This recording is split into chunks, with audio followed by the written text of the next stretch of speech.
Hello from the Stade Charlotte, the venue for this year's Meeting de Paris, the 8th stop in the 2026 Wonder Diamond League Tour. There was much speculation about whether this meet would go ahead. We're delighted that the organisers and the French authorities found a solution. See from the weather graphic there, it's still 29 degrees or so here locally at 6 p.m. Clear skies, it is warm, but it is tolerable. Many of the fans here today will have come to see the 10,000 metre world champion and French darling Jimmy Gressier. He takes on double Olympic bronze medalist Grant Fisher of the USA.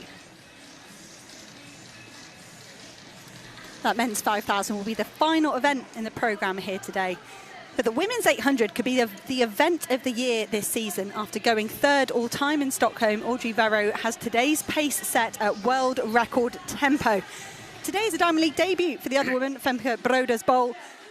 See how she stacks up against a high-quality field. We're halfway through the Diamond League season. Athletes are vying for points today to qualify for the final in Brussels and ultimately the chance to lift that Diamond League trophy. Tonight for commentary, you have myself, Hannah England, and alongside me, Tim Hutchins. Thanks, Hannah. Yes, good evening, everyone. Wherever you're watching, this promises to be a really fabulous meeting. 11 track races of the very highest calibre coming at us over the next couple of hours. And it's a much-used term, is that this is a very special meeting, but believe me, it is. Paris, of course, has been sweltering for the last couple of weeks. Temperatures have been the high 30s or even early 40s, and it's cooled a little bit today, but it's still a very, very warm evening. Great for the sprinters, and we have some special races with the speedsters in action. First of all, it's the men's 400 metres. 400 hasn't been held at this meeting since 2022. And talk about back with a bang. This race features the Olympic champion, the world champion, the Commonwealth champion, and a former European champion in the figure of Matt Hudson-Smith, who's the Olympic silver medalist, and that's not bad either. It really is a beautiful evening. Slight breeze across the arena, not a great deal though. And the Stade Charlotte absolutely packed with 18,500 spectators. The athletes standing patiently by their blocks, extreme left of your picture. We see this fisheye lens shot of this rather glorious little stadium. It's like a sort of modern Stockholm Stadium. The 1912 Olympic Stadium in Stockholm is so beautiful, but this one is, in its scale, in its coziness, it's very special indeed. Let's have a look at the athletes. There's Joreem Richards, the fastest in the field at 200 metres. Silver medalist at the World Championships in Tokyo, in a personal best and a national record last year. He hasn't raced since Oslo, so a couple of weeks ago. Zakivi Nene, 5th in the World Championships last year, the South African. He goes in 7. He won in Stockholm, very consistent. Couple of quick races early on in Xiamen and Rabat. Matt Hudson-Smith, well, fresh from winning the Great Britain title last Sunday. He's been first or second in every race so far this year, the Big Britain in 6. Good lane draw. Kabinat Shippey, the reigning world champion. He goes to lane 5, the 22-year-old Botswan. World number 3 this year. Had a great win in Xiamen, 43.9. Very small figure, only 5'7", 1m71. There's Luzala Samukonga of Zambia, the Olympic bronze medalist. He's the reigning Commonwealth champion from Birmingham 2022. He's in great form too, had a wonderful run in Xiamen, but was poor in Stockholm, and he's 7th there 3 weeks back. Chris Bailey goes in lane 3, the Olympic 6th placer from the USA. Good form, he's won his last couple of races in Xiamen and in Texas in the USA, 44.3 in that most recent race. Quincy Hall, the Olympic champion from this very city, goes in lane 2. Why that lane? Well, he's the slowest in this race this year by well over half a second. He's been struggling for form. He's only had a couple of races, but both poor. He's been 8th and 7th in those 2 races. And Mohamed Counter was due to be in lane 2, and he would appear to be a non-starter. In fact, it's Counter. It's Quincy Hall who is a no-show. Counter has moved out to lane 2. I'm not surprised. Hall has been really struggling. A lot of injury problems last year, indeed, straight after that Olympic win in 2024. So from the outside, from the inside again, Counter of France goes in lane 2. A very late developer. All his best times in the last 3 years, and he's 31. Chris Bailey, the world indoor champion last year, goes in 3 for the USA. Samukonga, the reigning Commonwealth champion, in 4. Kabinat Shippey, the reigning world champion, in 5. Hudson-Smith goes in 6 for Britain. Nene in 7. And Joreem Richards in lane 8.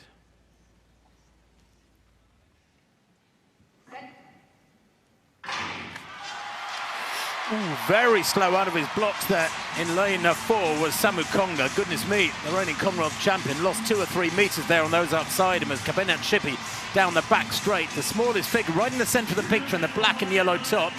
The man in all black, third from right there. Samu Konga has got some ground to make up as they go through 200 metres. Hudson Smith, third from left, nice and aggressive through the first 250, but measured as he moves up alongside Nene.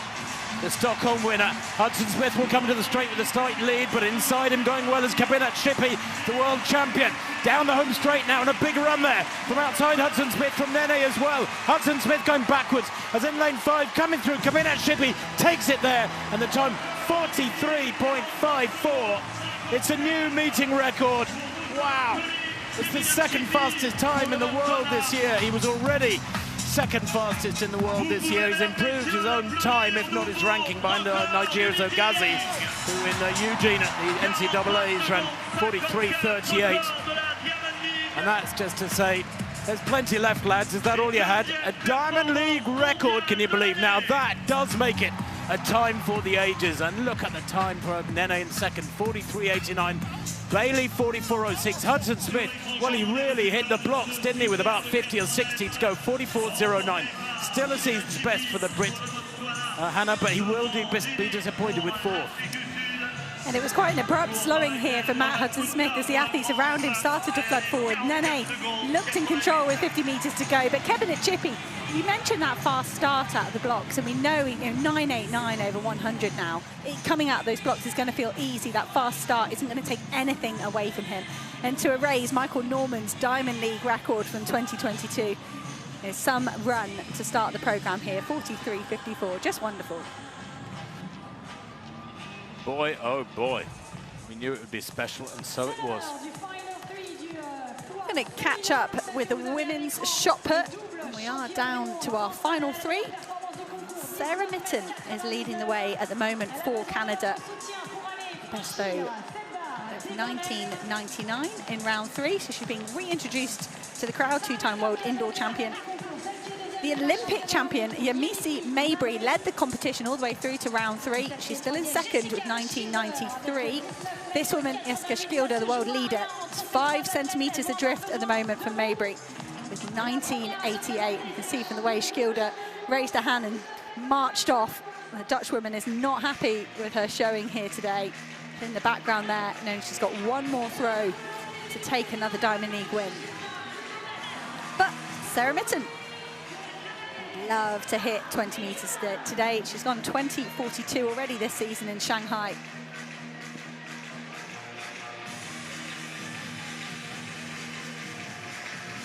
So remember, the marks from the previous round stand, and they've just got one more opportunity. These 3 are gifted a 6th throw to try and improve their best mark.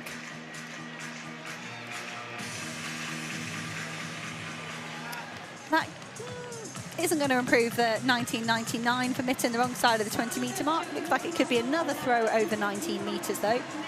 Decent series for Mitten. And sometimes these shot put circles are quick and fast and you throw far, and sometimes they're just not. You have to almost compare the athletes to each other rather than their marks they might have thrown elsewhere. Mitten mustering a 19.29 in round 6. She stays in the lead, but only as long as Mabry and Skilda don't improve.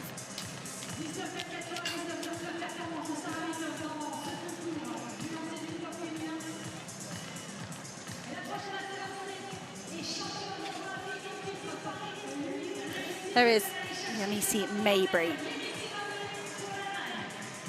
A wonderful day in this city 2 years ago when she took that Olympic title, and she did throw a personal best indoors this season, a 20.37. I've got to say, Mabry hasn't found the consistency she would have loved to have had over the last 24 months to back up that Olympic title. But this here today, to be in second place at the moment, it's one of Mabry's best performances of the season so far.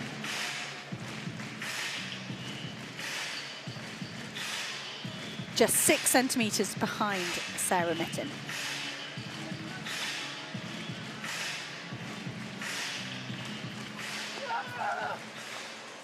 Oh, don't think that's close enough to 20 metres to upset the lead or improve on her 19 metres 93.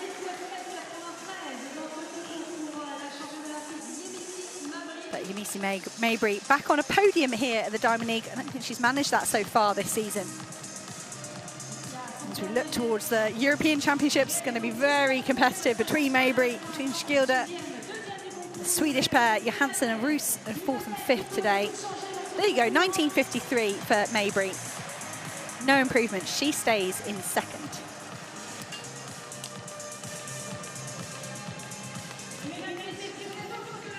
One last throw to upset the order here. Jessica Skilde, 21.09. First throw since 2012, over 21 metres, but she's going to need to find the 20-metre line today. And she's not done it here, the Dutch woman. If anything, she's looked more upset and frustrated as the rounds have gone on, Skilde. And in these technical events, if you get tight, if you force it, it just doesn't really work. And you can see Skilde there as well, unbalanced when she released the shot put. So no change in the final 3. It's still going to be Sarah Mitten from Yamissi Mabry from Jessica Skilde. Well, that's a real surprise. Skilde has been over 20 metres in the last 5 competitions. She is the world #1, world champion from last year. She was only 4th at the World Indoors in Torun back in March, so she does have her off days, and today is one of those by her standards. 3rd place for her, 1988, although nobody able to broach the 20-metre line on this occasion, kind of ironically. Women's 800 metres up next, and we do have a world record attempt on our hands. The mark from Jarmila Kratochvilova has stood for 43 years, and the pace lights are going to be set at exactly 1:53.28. Roisin Willis goes on the outside for the United States. She was 3rd in her Diamond League debut in a congested race in Stockholm, powered down the home straight to snatch that 3rd place. And here is Audrey Verreaux. She ran a nearly 2-second personal best in Stockholm to go 3rd all time. She just lowered the European 600-metre record to 1:22.85. Is the moment Verreaux tonight here in Paris. Anaïs Bourgoin of France is the French #1 this season, 1:57.39. Shares lane 6 with the 2025 World Indoor Champion from South Africa, Prudence Sekadiso, 1:57 in Rabat, and 4th in Doha. Femke Brodersbol said herself in the press conference that today was going to be really different for her. A lot of 1:57 women in this race, a very congested challenge for Brodersbol.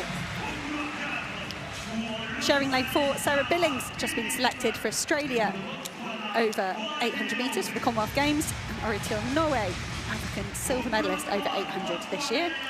Renelle Lamotte, season's best of 1:59 in Doha. The 3-time European silver medalist has been plagued with injuries in the last few years. But on her day, she's one of the very, very best in the world. The 3rd French woman in the field, Clara Lieberman, goes in lane 2. Picked up a good 3rd in Hengelo, 1:58.69. It's a new lifetime best. And the final athlete in lane 1, Saoud El Haddad of Morocco. And the meeting record, 1:54.25 in 2018 by Caster Semenya. And I think 8 years ago, that was the last serious attempt we had at this world record. There's been whisperings of whether Keely Hodgkinson will try it in London. But Audrey Verreaux has almost jumped the gun. The form this woman has had in the last couple of weeks has given her the right and the privilege of chasing that historical mark.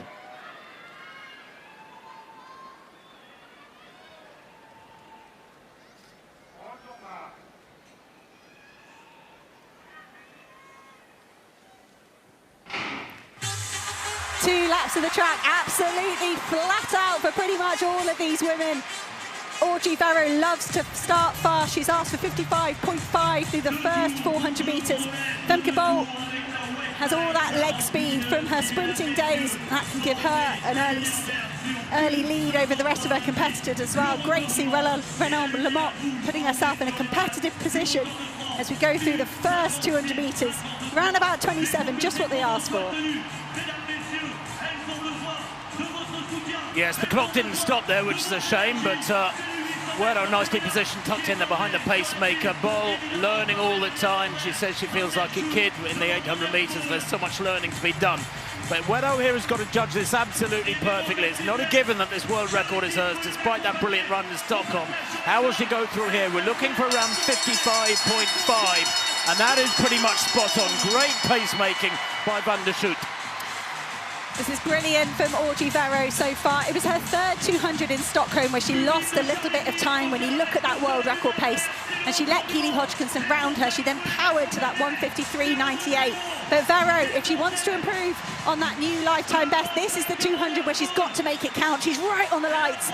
Femke Broders-Bol right behind, and it's Anaïs Bourgoin, the first of the French athletes. She's challenging Broders-Bol.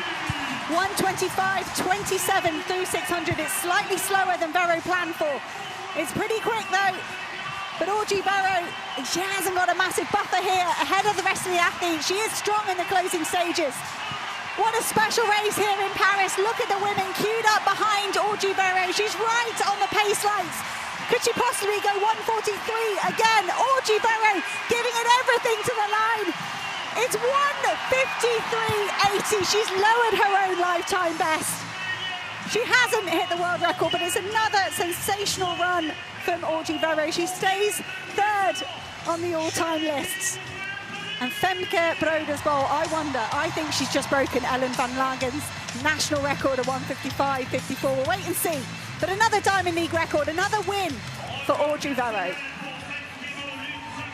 Well, you know what she didn't have down the back straight? She didn't have Keely Hodgkinson going past her and then somebody to chase through the last 250, and that might have made a difference. She looked, for my money, just a little too relaxed down the back straight, a little too comfortable. If you're chasing a world record, you've got to be working hard. There's got to be aggression written across your features. Relaxation is a good thing, but only to a certain point. That is still an incredible run. 2 events down, 2 Diamond League records gone here in Paris this evening. Look at those times. Broders-Bol is now a serious factor, 1:55. That was some run, and Audrey Verreaux ran very measured there. She was controlled down the back straight. I think you're right, Tim. I think she could have benefited from a competitor being alongside her. But the way that Verreaux ran this, the measured way she did it, allowed Broders-Bol and Bourgoin to just get a sniff and just to keep believing. It was at this point that Audrey Verreaux stretched away from the women. You can see her just glancing down, sneaking a look at the pace lights. She knew she was mighty close, but to run 1:53 twice in just a few weeks is sensational. Broders-Bol missed the national record by just 600ths. And Broders-Bol there, you know, she's skipped the 1:58s and she's skipped the 1:56s. She's just running faster and faster and faster. And Anaïs Bourgoin has obliterated the French national record. She's taken a couple of seconds off it. Well, 1 second, excuse me, Bourgoin, a national record by 1 second. And an oceanic record for Sarah Billings as well. Brilliant, brilliant, brilliant race. Well, didn't really let us down much, did it? Here's Soutej now, first attempt at 4:60. Over she pops. She is a fabulous competitor, like a fine wine is Soutej, the Slovenian, 37 years old, and she just marches on and on from one great competition to another. World Indoor Championship silver medalist behind Molly Caudry, who of course is out for the rest of the season.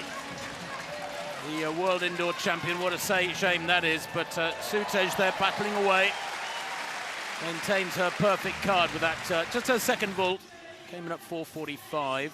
Grove, McCartney, Soutej, Kennedy, all there. Kennedy down in 4th place with a second time clearance at 4:60. Here's another look at Audrey Verreaux. She said in the press conference she was not expecting 1:53 this season, maybe in her future, maybe next year, maybe the year after. But, you've got to admire her for striking whilst the iron's hot. I wonder if she'll get another hit out before the European Championships, or if she'll wait to the second half of the Diamond League season. Well, I know there'll be a sigh of breath in the Keely Hodgkinson camp. She pulled out of the 400-metre final last week at the UK Championships, as we see Bourgoin celebrating that massive French record, 1:55.65. She ran for that 3rd place. The French record was 1:56.5. She's taken almost a second off that French record. Well, the men's 100 metres is next. The big fellows are out down at the far end of the track. We've got a wonderful commentary position here just above the finish line. And let's take a look at this field. Jeremiah Razout, world indoor champion last year, European indoor champion this year. Hasn't really hit his straps yet this year. He was the 9th in Rome a couple of weeks back. and third in the UK Championship, 10.03 last Sunday. Ferdinand Omanyala, the Commonwealth champion from Birmingham. He goes to lane 2, the Kenyan. Fifth in Hengelo last Sunday in 10.13. He'll be wanting to go a lot better than that tonight. He'll need to. Andre de Grasse, the Canadian, Olympic champion over 200 back in 2021. Look for him to come through late. Won in Zagreb over 200 metres on Friday. He won the Canadian Championships over 100 a week ago last Friday. Lamont Marcel Jacobs has so many hamstring problems, the Italian. Of course, the Olympic champion in Tokyo 21.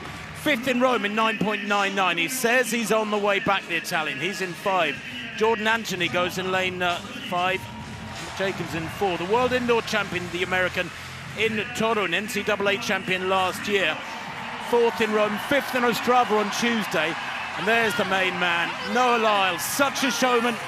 The Olympic champion over 100, took a bronze in the 200 when he was suffering from COVID. 8 times a world champion, Noah Lyles. He goes in lane 6, the American. Set a world record for 150 in Ostrava 12 days ago.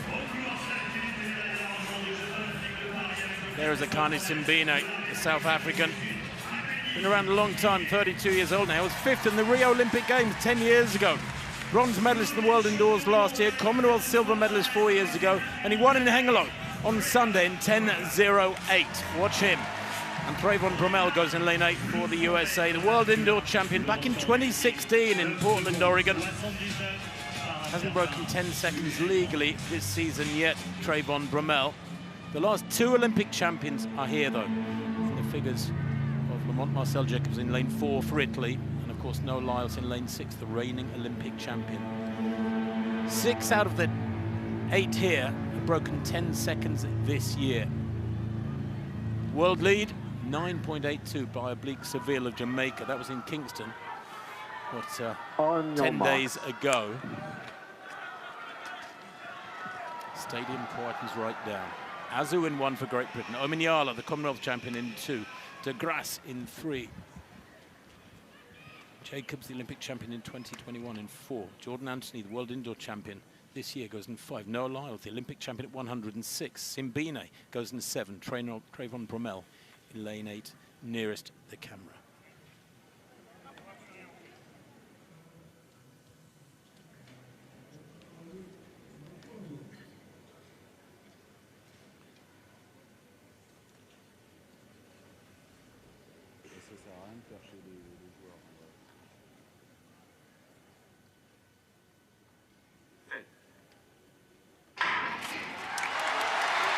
Well, pretty even start. They're going really well at the moment. 4th from left is Jordan Anthony, the world indoor champion. Here comes Lyles in the purple, but on the near side, look at this run from Bromell. Bromell takes it from Lyles. The time, 9.90. It is quick. Not a meeting record. That's 9.79 to a certain Mr. Bolt from Jamaica back in 2009. Gosh, 17 years ago now. World lead 9.82 survives as well, but 9.91 for Trayvon Bromell. Well, I said in my introduction, he was the only athlete in this field who hadn't broken 10 seconds legally this year. He ran 9.85 in Texas a couple of weeks back, but that was with a 3.8 win behind him. He's a former world indoor champion. At 30, he's one of the oldest in the race.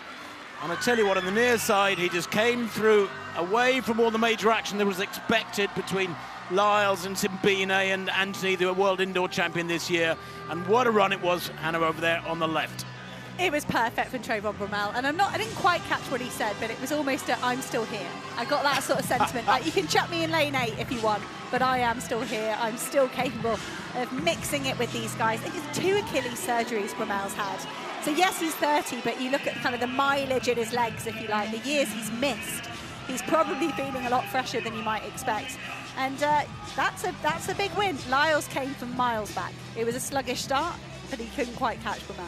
Yeah, Bromell winning 9.91 to Lyles 9.92. If it had been another 20 metres, he might have taken it, Lyles, but it wasn't. Gallica Moser in the women's pole vault. She's sitting on that first-time failure here at 460, so that's costing her in her overall standings. Swiss athlete comfortably over that. I'll move her up to 4th. And still a lot of women jumping at this height. We have lost Petit, Taggart, King and Hetela. Most of the athletes still vaulting. Moser 480 in Rome.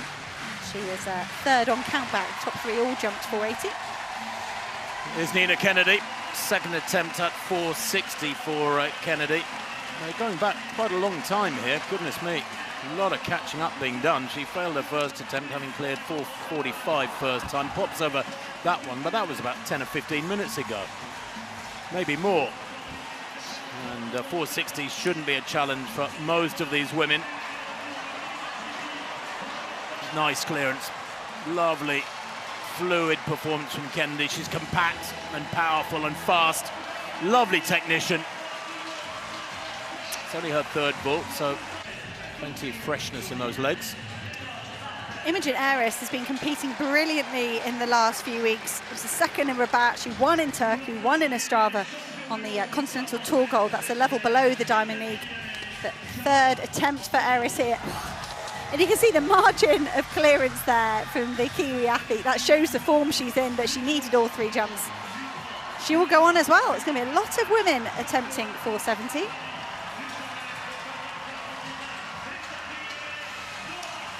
We've actually got the men's and the women's pole vault happening at the same time next to each other. You can see the other pole vault mat set up to the left-hand side of the picture. And I think that's quite nice for the spectators. They're getting a real pole vault fest. It's almost like a street meet out there for the back straight. But these athletes are in the sun. They've been out there for a long time warming up. And all their jumps have been in the sunlight too. Chris Nielsen then, first attempt at 573. He's a member of the 6-metre club. I can tell you that 9 of the world top 10 are here tonight, and 9 of this field have broken 6 metres. Nielsen, one of them, pops over 573 there to maintain his perfect card. Duplantis has had just one vault so far. He came in at 563, popped over that, of course, with no trouble. And Nielsen, well, he won in Hengelo last Sunday with 582. He was second in Doha the week before, 592. That is his season's best. And Curtis Marshall was the man to cause the upset in Stockholm. First person to beat Mondo Duplantis in 3 years. Marshall looking good here. I think he's only done about 30 Diamond Leagues or so, and he'd never won one. He finally managed to get a win, and then backed it up in Oslo as well. Took another win there. So the Australian athlete is bursting that bubble, or that seeming invincibility that Duplantis carries around with him. The organisers here really pulled out all the stops. No, 6 of the all-time top 10 are in this competition, and we are in a new era of this discipline, but it's an extraordinarily strong field.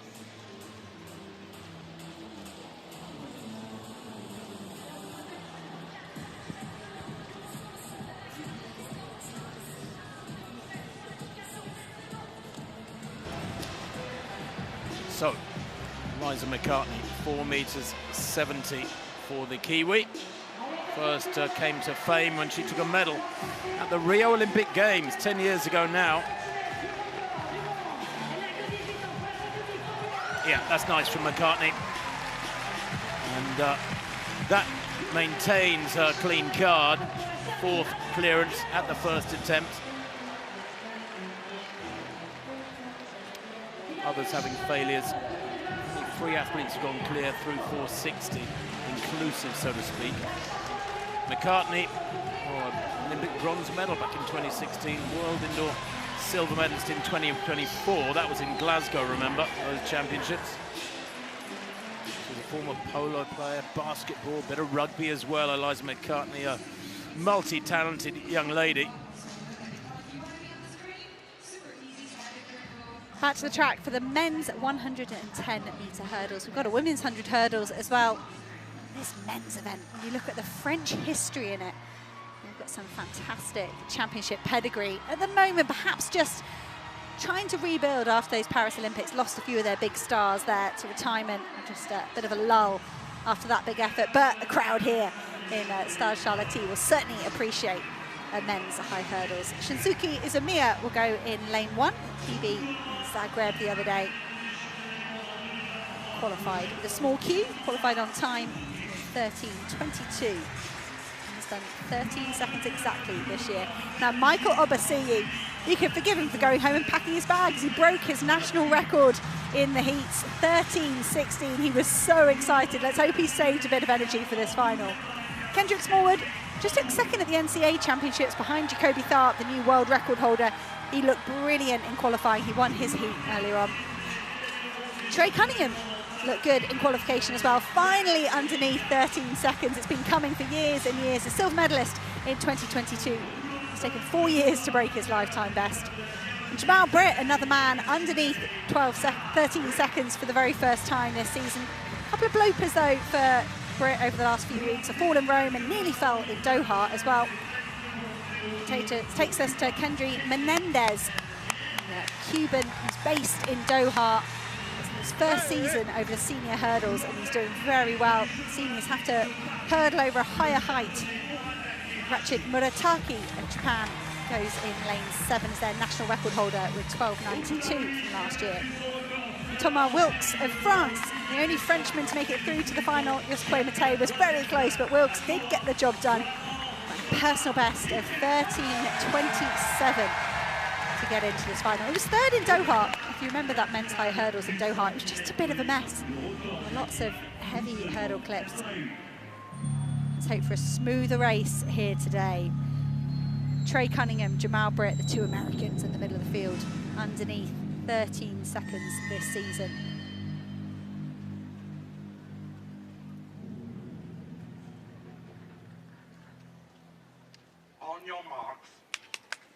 Cunningham won this race in Paris last year, 13 seconds exactly, the meeting record, all the way down at 12:88. Day one with Robles back in 2008. That would be a huge lifetime best for any of these men. But let's just see how many we can get underneath 13 seconds.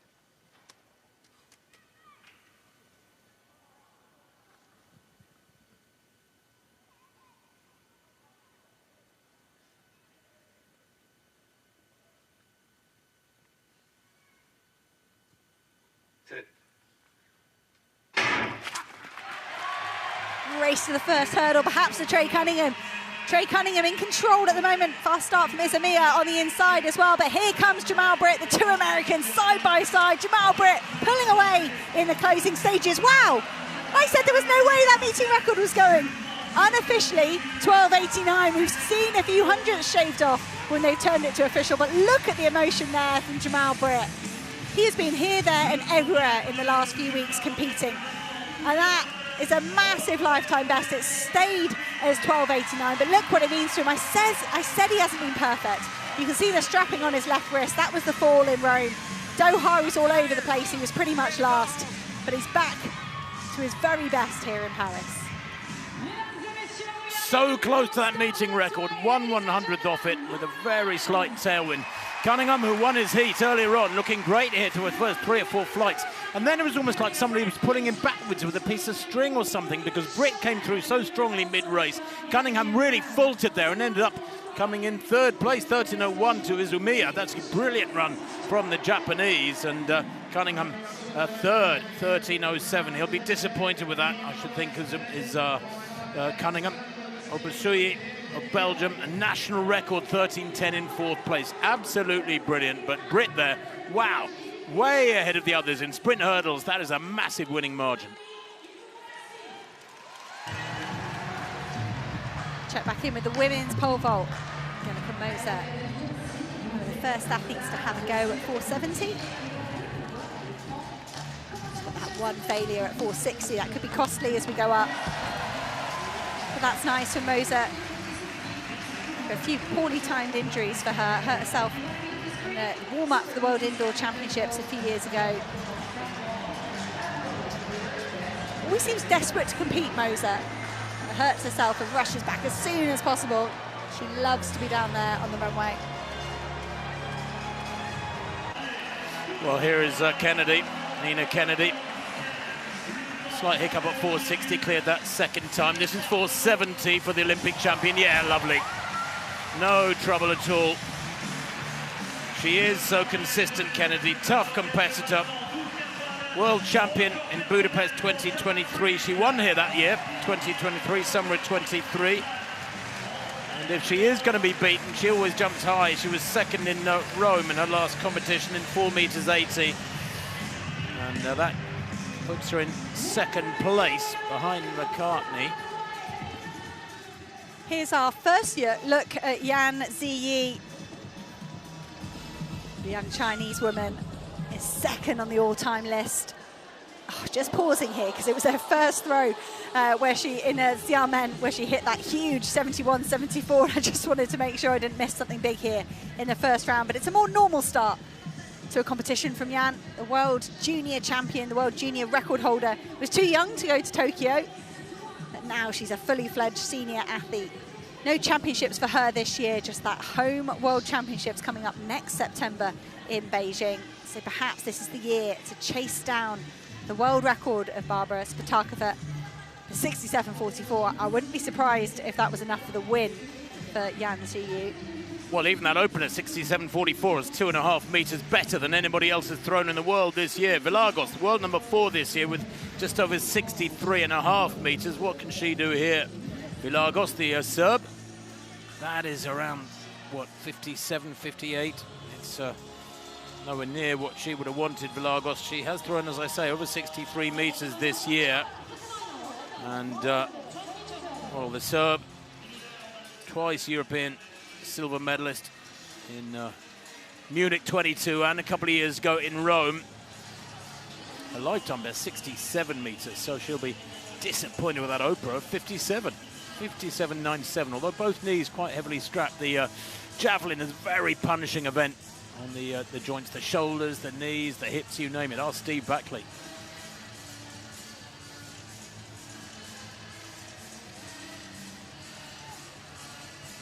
So there's 2 pole vault competitions ongoing, the men's and the women's, running in tandem. Women's javelin getting underway. That'll be the end of our field action after that shot put that concluded at the start of the programme. It gives us a load of races in the track to get stuck into whilst those field events progress. And the next up is the women's 400 metres. Marilady Paulino, the outstanding favourite here in this field. She already holds the meeting record at 48.81. And I just wonder if she wants to get the world leading mark. That's with Tijane Oakley, 48.79. I don't know, maybe Paulino most focused on the win here. We shall see. Lieke Klaver will go in lane 8 for the Netherlands. Bronze medalist at the World Indoor Championships this year, is getting faster with every race. She was 3rd in Hengelo at the FBK Games on Sunday in 50.6.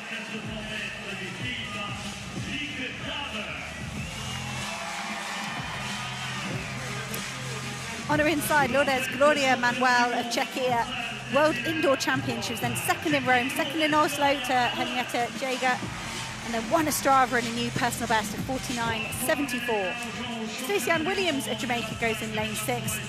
She just ran 1 in Zagreb in a lifetime best of 49.48. That was on Friday. She's been under 50 seconds twice this month. Marilady Paulino absolutely dominated in Doha last week. It was an amazing closing 150 metres. She lowered Alison Felix' meeting record by a second, running 48.91. Natalia Bukowiecka was a distant 2nd last Friday in 50.1. There is her season's best, though, for the Olympic bronze medalist. Roxana Gomez of Cuba goes in lane 3. She was 6th in the Tokyo World Championships last summer. And she was 3rd in Doha, 50.23. It's a Diamond League debut for the Irish woman Charlene Maudsley. She's made fantastic strides this season. Another lifetime best for her in Hengelo on Sunday. She was 2nd in 50.14. And the final athlete in lane 1, the French number 1 this season, Isabelle Black. New lifetime best of 51.34. A Frenchwoman with a surname that's very well known in Britain. She is the daughter of Olympic silver medalist Roger Black. Very competitive women's 400 metres. Klaver in lane 8, Manuel in 7, Williams in 6, Paulino goes in lane 5, Bukowiecka in 4, Gomez in 3, Maudsley in 2, and Black in lane 1.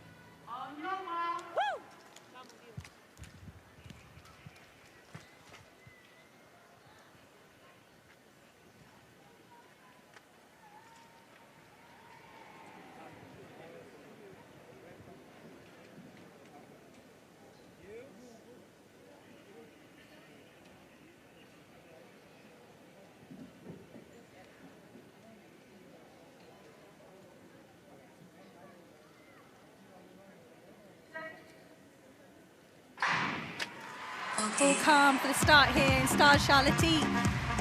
Temperatures across Europe have been scorching over the last week. They are pretty much perfect for running right now, though, here in Paris. 29 degrees. And these women will have a slight breeze in their face down the back straight, but negligible, really. Still conditions here in the stadium. And Lieke Klaver being credited with the lead through 200 metres. Manuel sticking to Klaver, but here comes Paulino. This is exactly what she did in Doha. Paulino around this top bend is so formidable. The pace she builds, and then she slingshots into this home straight. And Marilady Paulino way ahead of the rest of the field here at the moment. The Jamaican Stacey Ann Williams battling with Manuel for second. But look at Marilady Paulino. Oh, it is a new world leading mark, 48.47. She smashes her own meeting record and puts herself top of the pile, unseats Dejane Oakley. And I think Paulino often arrives on the circuit in fantastic form, and that run in Doha was a bit of a hint that she might be ready for something special, but it's been confirmed as 48.48, a new Diamond League record, our third Diamond League record of the evening so far. We haven't even got halfway through yet. That's extraordinary. Another Diamond League record on a perfect Paris night. And Paulino there, well, I think if she'd had more competition over the last 150, she might have gone quicker. She's got such an accentuated arm match, and she punches away, drives really hard. It helps the legs keep coming through. Very, very strong. She was nice and balanced through the first, 220. And then as she came off the second bend, around the crown of the bend, this is where she really began to eat in. I mean, I know the stagger's unwinding in her favour, but wow, was she strong from the crown of the bend to about 80 to go. And here down the home straight, still pulling away from the rest of them. She's a wonderful, wonderful racer. Gets it right every single time, and a Diamond League record, 48.48. I mean, that puts her up there, well, amongst the high up in the all-time top 10, Paulino. I know she's run quicker, but that was strong. And just a note further down on the field, significant best for Manuel, 49.37. Stacey Williams as well, 49.51. Lieke Klaver, first sub-50 of the season, 49.47. And Charlene Maudsley, fifth place, 50.06. Is another lifetime best for the Irish woman. And she's still not broken the 50-second barrier. Maybe next time. Well, let's have a look at this javelin competition, which is building nicely. First round underway. Flor Denis Ruiz Hurtado of Colombia opens there with something just over 60 meters. Hurtado, which is a 66.5-meter thrower at her best. That was a couple of years back, the World Championship silver medalist in Budapest. Remember those sweltering conditions in the Hungarian capital 3 years ago. Not much cooler here today, frankly, than Budapest, which was simmering with heat and humidity 3 years ago. Jan still leads with that massive 67.44, and I just can't see that being caught.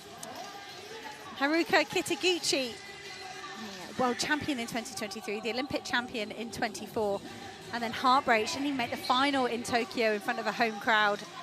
So, a bit of a rebuild year for Kitaguchi. No championships for the Japanese woman this year. She is back over 60 meters already, and that's another good throw from Kitaguchi. She's just nudging in the right direction every competition that happens. Season's best coming into this, 62.87. Lifetime best, 67 meters. So back in 2023. So just nudging up, just finding another meter every time she competes. 63.01, that's quite a big season's best. And that's good enough for second place at the moment in round one. Well, we've already been treated to an astonishing women's 800. That was a Diamond League record for Switzerland, Audrey Huero. She has improved her time, although she remains third fastest in history. And this should be the men's 800, not the 1500. That's a faulty list there. Ignore that. It is the men's 800 meters, and what a race this promises to be. Nice field, not 13 or 14 like we've seen in recent months. Marco Aró, Budapest world champion 2023. Sieradski is the pacemaker, tasked with going out in 49.8. That's good and sensible. Arop of Canada, the 27-year-old, lovely fella, very consistent. I call him a gentle giant. Second in the Canadian Championships last week over 1,500 metres. There is Gabriel Tual, sixth in the Olympics in this city. European champion in Rome 2 years ago. Only seventh in Oslo. And a little inconsistent which Tual will show up. Slimane Moula of Algeria there to the left of picture, and Niels Laros, who changed from the 1,500 metres just yesterday, won the Diamond League final 1,500 last year, did Niels Laros, the Dutchman. Only one race this year. Ben Patterson in great form this year, the Commonwealth bronze medalist back in 2022. Second in UK Championships last week to Jake Whiteman, but already 1:43.70 this year with a great run in Stockholm. There is Gronstad of Norway, fourth in Oslo in a personal best 1:43.6. And Elliot Creston of Belgium, very smart racer, World Indoor Championship silver medalist last year and this year. Creston 1:43.8 this year in Ostrava 3 weeks ago. He is a 1:42 performer at his best. Louis Huerat of France, personal best by almost a second 2 weeks ago in Nice, where he won 1:43.80 there. Indeed, he's won his last two races. Watch him, Huerat. Mohamed Attawi of Spain, the European Championship silver medalist. He goes in two. Only 8th in Oslo, 10th in Stockholm. 1:44 this year. He'll need to go quicker here tonight, I think. And Yannis Meziane of France, European Under-23 champion a couple of years back. Big fella at 6'1", semi-finalist at the World Championships last year, and the French champion last year. Another fantastic middle distance field, this, including a very strong French trio. On your World League 1:42.8 by Lutkenhaus. That was in Oslo by the American.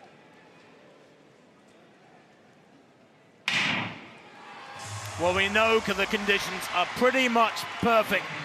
If the pacemaker does a good job here, Sieradski on the outside, and if they go with him, this could be super quick. Fastest time in the world this year, as I say, 1:42.08 by Lutkenhaus in Oslo. That's what they're chasing as they head down the back straight. Watch Arop there on the left in the purple, a big fella, the American, 6'4", 1'93". If he goes with this, and he is doing it, he's hard to get past. He loves to run hard from the front. And there's a faller there. Oh, my word. Who's gone down? I didn't see that. It was, I think it might have been one of the Frenchmen that just got tangled out behind Meziane, and that's really slowed Creston down, and you can see the second half of the field just struggling to get back on Meziane. But you're right, Arop, when he's full of running, when he's got a clear sight at the track as he goes through the barrel in 49.68, the Canadian is so strong. He's going to be hard to catch here, Arop, although he is, as he judged it right, he probably went through in under 50. He's getting away from them, 300 metres to run, and that's a massive gap as the pacemaker drops out. It's about 12 metres back to the pack there. Meziane in second. Creston's got a massive work to do. That's a 15-metre gap and more with 200 metres to run for Arop. Watch him here. This is a man who believes he has the world records in his capability. Round the crown of the bend. That's probably 20 metres. Creston trying to come through now as the pack battle away with 100 metres to run. And Marco Arop for Canada, the world champion in 2023, holds that 20-metre gap towards the line. He's fading a little bit now. It's not quite as quick as I think as that world record holder, Rudisha, but he crosses the line, 1:41.86, the fastest time in the world this year. Wow, it's not a personal best. He's run half a second quicker, but it is mighty kick, 1:41.84. It's adjusted to for Marco Arop. And I'll tell you what, the gulf behind him underlined the quality of that run. It really did. Marco Arop was right up behind the pacemaker. He picked up the gauntlet thrown down and ran with it, ran away with it, in fact, over the last 300 metres. I don't think I've seen a very fast 800 against a field of that calibre, Hannah, with a gap of 20 metres going in the last 200 metres ever. I mean, that was extraordinary from Arop. He never gave them a sniff. Good times behind him. Look, Laros, Gronstad, Patterson, all well below 1:44. But Arop, a class apart. I think the advantage here for Arop, not having Wanyonyi, not having Lutkenhaus, not having Josh Hoey, and Max Berger, those guys, if he just run his own race and take a bit of a risk there. I think had the field been deeper with those other guys that have run 1:41, 1:42 low, the Canadian might have had to take it cautiously. But instead he go, you know what, I'm just going to roll the dice, I'm just going to have a go. See what happens if I go go out in sub 50 and then push. And he was faltering ever so slightly in the last 20 or 30 metres, but at least he found his limit today. And perhaps next time he is up against those guys, when he knows he's in 141 shape, no one else has managed that so far this year, that will give him the confidence to take this running style, these tactics, against those guys as well. He looked strong there, didn't it, going through 200 metres to run. You're right, he faded a little bit the last 50, he was struggling. Maybe he could have been a little bit quicker at 400. I mean, you know, these days, sub 50, and he was just under 50 at 400. There's nothing that special. Another half second or so at 400, maybe it would have given a bit more of a cushion there. He was very aggressive down the back straight. Confirmation of that win for Arup. A world lead, 141.84. Laros, a fabulous second, a personal best for the Dutchman. And in third place, Konstad of Norway. A fabulous run from him too. Adriana Villagos, 57.97 at the moment. It's got her down in 8th place. The double European Championship silver medalist. Ooh, might have popped herself in the top 3 here. Next up towards, getting up towards the 65-metre line. And they're throwing with ever slight following wind here, the javelin women. That's what we like to see. If they can get the trajectory of the javelin right, take advantage of that, it can yield an extra few metres. 63.83 for Villagos, and that puts her in second. So, Chris Nielsen then, one failure at 5 metres 83. Perfect up to this height, but a little hiccup now. Is well within his compass, and well within his compass tonight. Nice clearance that from Nielsen, maintains his challenge. Sondre Guttormsen went clear at the previous height, 5.73. Second time of asking. Karalis passed that height, 5.73. The Greek oozing confidence. Duplantis, by the way, passing 5.73 and passing this height, 5.83. As Nielsen there underlines his consistency. That's higher than he went to win in Hengelo at the weekend, last weekend. Yeah, celebrates it. What a field this is. 9 of the world's top 10 are here. They really have pushed the boat out for this discipline. Well, men's and women's pole vault still ongoing, as is the javelin, but back for some more middle distance action in case we hadn't already been spoilt by the 2 fantastic 800 metres. We've got a men's 1500 coming up next. Is it wrong to use the phrase smorgasbord of middle distance racing? This is the 1500 metres. I think we've seen that caption before, but it is a fabulously strong field. 18 starters, 12 of them from Europe, can you believe? That's good news. Azzedine Habs, well, he won here last year in the meeting record of 3:27.49, the Frenchman.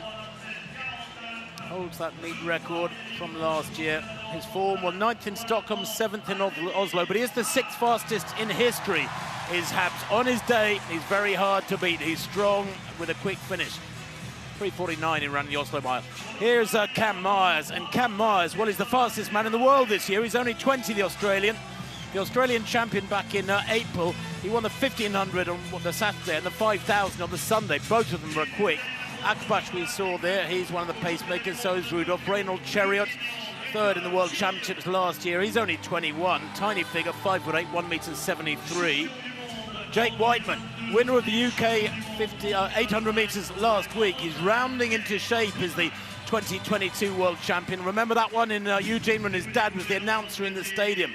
Easy to forget, he's been around for over 10 years at world-class level, Jake Whiteman. Abel Kipsang is out there as well. Held the Olympic record for 2 days back in 2021 till Jakob Ingebrigtsen went and broke it. Ingebrigtsen still recovering from Achilles surgery last winter. Others to look out for. Stefan Nielsen set his personal best, went 5th here last year. The Dutchman for Hayden, Norda, Zot, Siati, and Solmini. Koskoren, the Irishman, goes in this one. Chaudard of France, Messaoudi of Morocco, Essay of Morocco, and Suitouan Legris of France in this field as well. It's a nice-sized field. Akbash will take them out. We're looking for 55.5 and then 151.5, which is a good, sensible tempo. Just looking for the world #1 Myers at the moment. There's Myers in third place. Yes, good aggressive running from him. He's a young talent who many feel could do some real damage to the record books. And therefore, at this caliber, Hannah, and that's in fact they go through 300 in single file, shows the pace is quick. The pace making it absolutely critical to get right. This men's 1500 here in Paris is building a reputation year on year as being the race to get into if you want to run fast. And Cam Myers with that world leading mark, I feel like in Stockholm he tried to front run and got caught by Nagus. In Oslo he tried to sit back and he left it too late. So I'm interested to see what the Australian's going to do today. He's first out of the races behind the two pacemakers, and he's got that Frenchman, the national record holder, the meeting record holder, the hero last year, in a perfect position. I think Habs will be absolutely delighted to have Myers just ahead of him. Yeah, Habs in fourth place, Myers in third. Doesn't mind front-running Myers. Indeed, he front-ran to the Australian 1500 title back in April in Sydney and ran 3:29 there. Second pacemaker looking strong now, Zach Rudolph. He's got to do the job well here, the Slovenian. They come through with 2 laps to run. And this second lap maybe not quite as quick as it needed to be. But Myers can wind it up. He's got enormous strength, 13:11 for his second race in 2 days in those Australian 5,000 metre championships a couple of months back. 800 metres, 1:52.12, 56.98. That's okay. Well, and I think with the pace lights down there for Cam Myers now, that will really help him measure his effort. That is his season's best. That is his mark, that world lead. So he should be content to sit on that. And great to see Rudolph just giving him another 200 metres or so here. Abs looks comfortable just behind. Siati looks good as well, the American. Jake Whiteman, just a slight gap perhaps opening up between him and the American. I'd like to see Rudolph move out the way a little earlier there, frankly. I think he was holding them back. Now you can see Myers unleashed. Comes through the bell this time. Habs, the winner last year, the French darling, goes through with 400 metres to run, about 2:33 at the bell. Myers is capable of winding it up from here. He's got deceptive speed, a recent very good 800 metre personal best from him. That was in Karlsruhe. He ran low 1:44s and down the back straight, another big gap between the leaders. 2:47 there. Look at that third lap at 55. I knew they'd do some damage there because that second lap was a little bit slow. But Myers down the back straight, beginning to get a gap on Habs now. 200 metres to run. The Australian looking superb. He's such a smooth runner. This lad is 20, can you believe? Quick last year. Quick this year already, and heading here, Myers possibly for a meeting record. It's 3:27.49, that meeting record, as he destroys Habs here down the home straight. The gap is 9 metres, 10 metres, the pack coming through. Whiteman for third place is brilliant. Watch Myers at the tape. 3:28 dead. Oh my word, it's a new Australian national record. 3:28 dead. Boy, oh boy, from Cam Myers. That puts him just outside the all-time top 10. And he was indeed very strong. That 5,000 metre strength, holding it together, helping him hold it together over the last 100 metres. What a run from Myers. He has beaten again a stellar field there by a big, big margin. Habs 3:29.80. Jake Whiteman, brilliant stuff from the 31-year-old. 3:29.95 for third place. And I thought Jake maybe left it a little bit late there, and it was so strong, stronger than anyone down the home straight. Reynald Chariot back in fifth, 3:30.28. Esai third with a personal best, 3:30.17. That, my word, Cam Myers has got more in the tank, believe me. It's not a meeting record. He misses it by half a second, but he smashed the world lead, his own world lead, by nearly 2 seconds. And what a marker to lay down a month out from those Commonwealth Games championships. He's broken Ollie Hall's national record. Ollie Hall's the defending Commonwealth Games champion. If he could retain that title for Australia at his age, at 20, that would be sensational. And I think that will do a lot for his confidence as well. He's not an unconfident guy, but to kind of back that up with a 3:28. It's one thing to run a 3:29 at home when the pressure's off and you've got it all your own way. But to come and do it on the Diamond League circuit, I think shows real class. Absolutely, there it is. An area record, a national record for Myers. Habs, great season's best second. Whiteman under 3:30 as well. First 3 on the rostrum under 3:30 here tonight in Paris. Let's catch up with this men's pole vault, see where we're at the bar. At 5:83 was Zach Bradford. Popped over 6 metres earlier on in the indoor season. He likes that, Bradford. You've got the shot there of Tina Schutte and Bradford jumping at the same time. So, I mean, the crowd's got so much to enjoy over there on the back straight. Bradford earns the right to go on to 5.93. We've got, as Tim mentioned, a bit of a passing game going on here. Duplantis down in 9th place at the moment because he's just had one clearance of 5.63, but he passed 5.73 and missed 5.83. So Sondre Guttormsen has actually gone over 6 metres 3 times this season, getting pretty consistent over that benchmark. 2 attempts at 5.73, and now 2 for 5.83 as well, but he's over. Oh, I thought we were going to get a backflip then. No, he's just... Not quite sure. I've not seen that celebration from Guttormsen, but it looked like he enjoyed it. The crowd enjoyed it.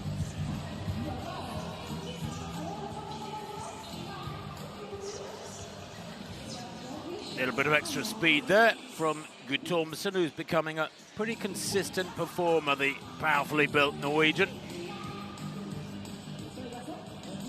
He's a 6.06 performer since that indoor clearance in Rouen back in March. Now Karalis came in at 5.63, a little sighting vault that. Then passed at 5.73. Only his second vault here. He's fresh. 5.83. Oh, nice. And he's well clear of that. Boy, I hope we get the bar shot because I think he was way, way above that. And he knows it and he's trying to contain it now. He's one of those fellas who wears his heart on his sleeve. He's just trying to keep all that energy internal at the moment. Internalized, I should say. Take a look at this. Now let's get that shot from up there. I hope we can. He is super consistent. He's probably, after Mondo and La Villani, there you go. Now that's more like it. 12, 13 centimetres, the gap between him and the bar. They look a lot more than that to me, but he's probably the most consistent over 6 metres after Ramondo and La Villani in recent history. Baptiste Thierry living life dangerously, but he gets it done. Third and final attempt at 5.83. And he'll be delighted to have got that done there. Thierry's in good form. I think he's got a bit of a right to claim he's a French #1 at the moment. Thibaut Collet has a superior lifetime best, of course, as Renaud Lavillenie does as well, the Frenchman, the French legend in his 101st Diamond League. We haven't seen him yet, and I'm not sure we'll get a look at him because he's already exited the competition. Maybe if the bar goes up, we'll see him lending some coaching support or just peer support on the sidelines. They're all popping over 5.83, albeit a third attempt there from Thierry. Now Curtis Marshall, third and final attempt for the Aussie. Ooh, that's nice. Little untidy, swings over to the right there, but he gets the job done. He was perfect up to 5.73, including 5.73, and then 3 shots at this one. Goes clear, though. The 5th man to go clear at 5 metres 83, Curtis Marshall. He's, of course, twice Commonwealth champion. Man from Adelaide. Very English town, Adelaide. Angelica Moser, second attempt at 4.77. We've only taken 3 women up to this height. 4.70 till the end of a lot of this field. But Moser in second place at the moment. And there we go, second time clearance here at 4.77. So she carries 2 failures, one at 4.60, one at this height. First woman clear though here at 4.77. I'll put her into first place for the moment. And you know, for 4.77, we would expect more athletes to get through to this height, but I'll mention the conditions again. It has cooled down now. The sun is set, we've got some cloud cover, but these athletes, these pole vaulters, they've been out there since 4 o'clock warming up. They've been out there for 3 hours. I think those conditions are going to start hurting them. Yes, 4.70 saw 4 athletes exit the competition. Groves, Sutej, Leon and Eris. for USA, Slovenia, USA and New Zealand respectively. So we are down to small numbers in that women's vault from the 12 starters.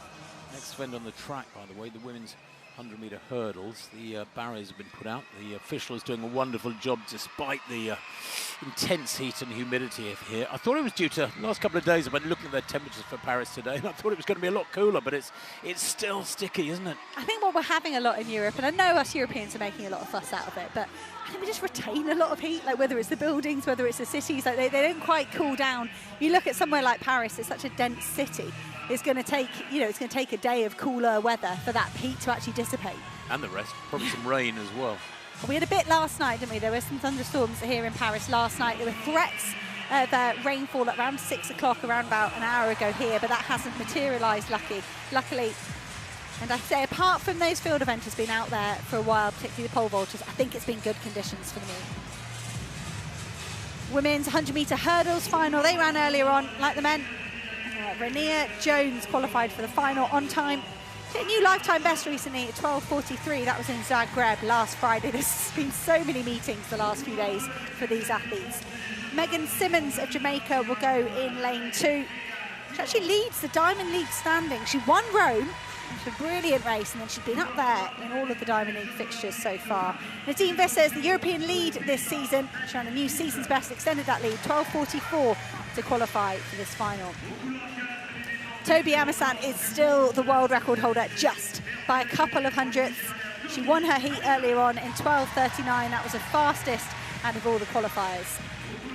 Grace Stark won here last year. She's a meeting record holder. Took a bronze in Tokyo last year. It's actually only her 3rd race of the outdoor season.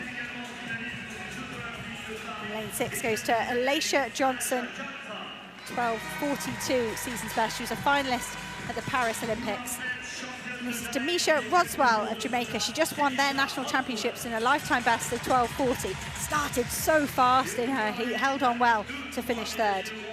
And Pia Strzykowska will be the final athlete out in lane 8. Bronze at those World Indoor Championships. Just easing into the outdoor season. You see that from a lot of the athletes that raced indoors. It does take them a while to get going outdoors. Lost Devon Charlton in the qualifying rounds. We had a DNS from Serena Samba-Mayela, the French woman, was due to compete in front of this home crowd, and the world champion Tataji Kumbunji DNS'd this afternoon as well. But the athletes settle into their blocks. Renea Jones in 1, Megan Simmons in 2, Nadine Visser in 3, Toby Amusan, the world record holder, in 4, Grace Stark in 5, Alicia Johnson in 6, Demisha Roswell in lane 7, and lane 8 is Pia Strzykowska. It's the women's 100-metre hurdles.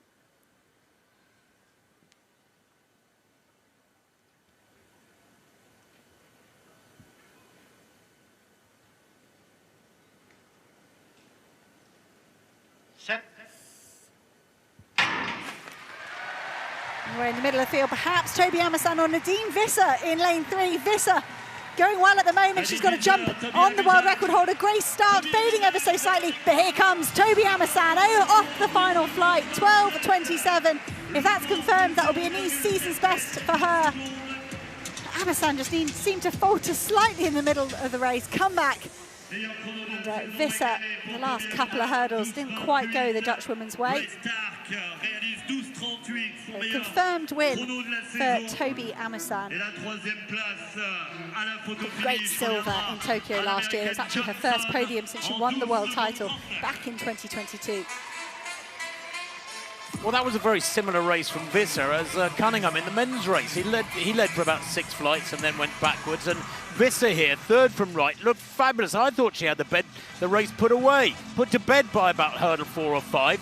And then she just seemed to falter, lost momentum as Stark and Amusan there taking it by quite a big margin. 12:28 to 12:38. That's about 3/4 of a metre, maybe more. With Stark, the American, coming through for his season's best. Amusan equaling her season's best. And Alicia Johnson actually snatching 3rd from Visser, who was going backwards. But season's best for all the top 5 in that one. I think they've taken advantage of the conditions here. Amusan rounded up to 12:28, equaling her season's best, followed home by Grace Stark and Nadine Visser, also in season's best.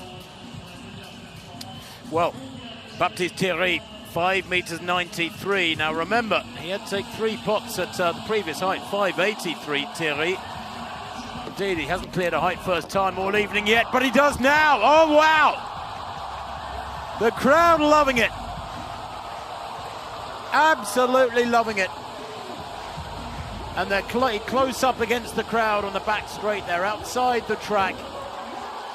They're about 30 meters past the 1500 start. The crowd getting a really almost hands-on feel for this pole vault. 5.93, that's a personal best for Baptiste Thierry. And the French have got a new hero in this so demanding a discipline as the light begins to go out in La Villeni's career.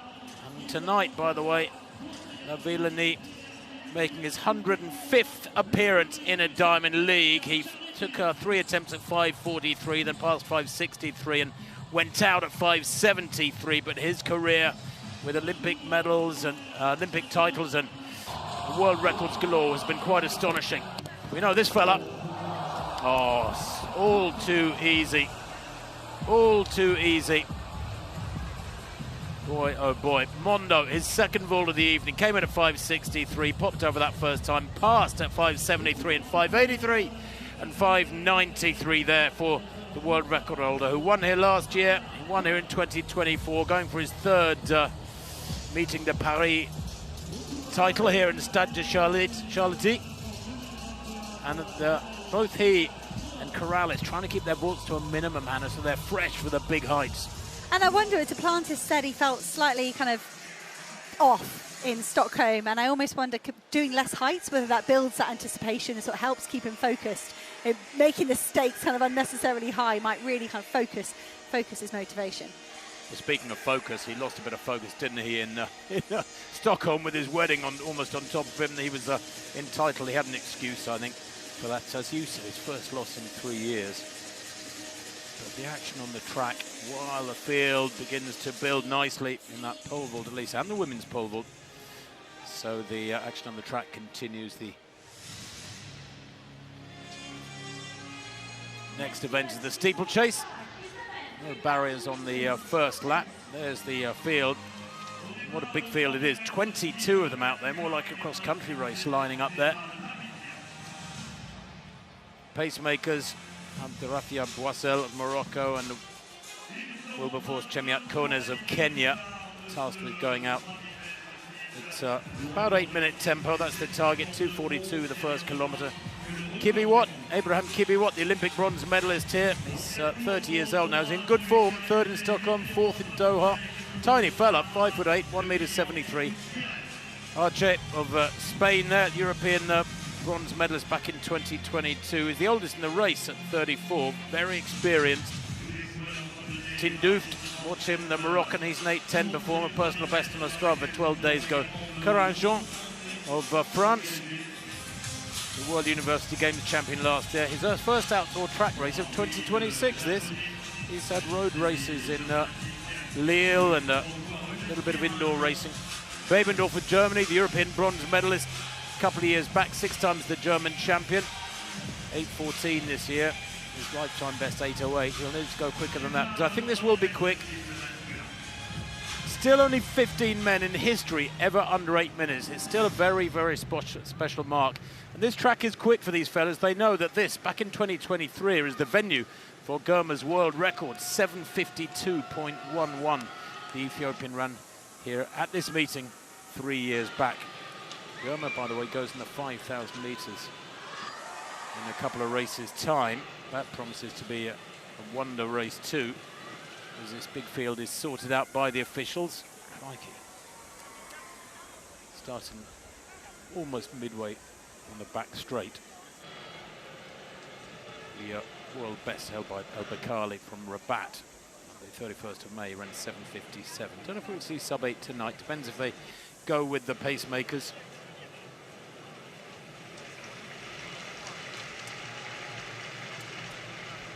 Matt Wilkinson of the USA is here. Had a fabulous indoor season, but he was only 6th at the US Indoor 3000, and he was 5th in Rabat in 8:09 back at the end of May.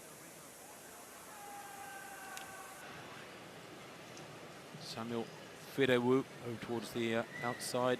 4th in the World Championships last year. Starts here as one of the favourites. Watch him.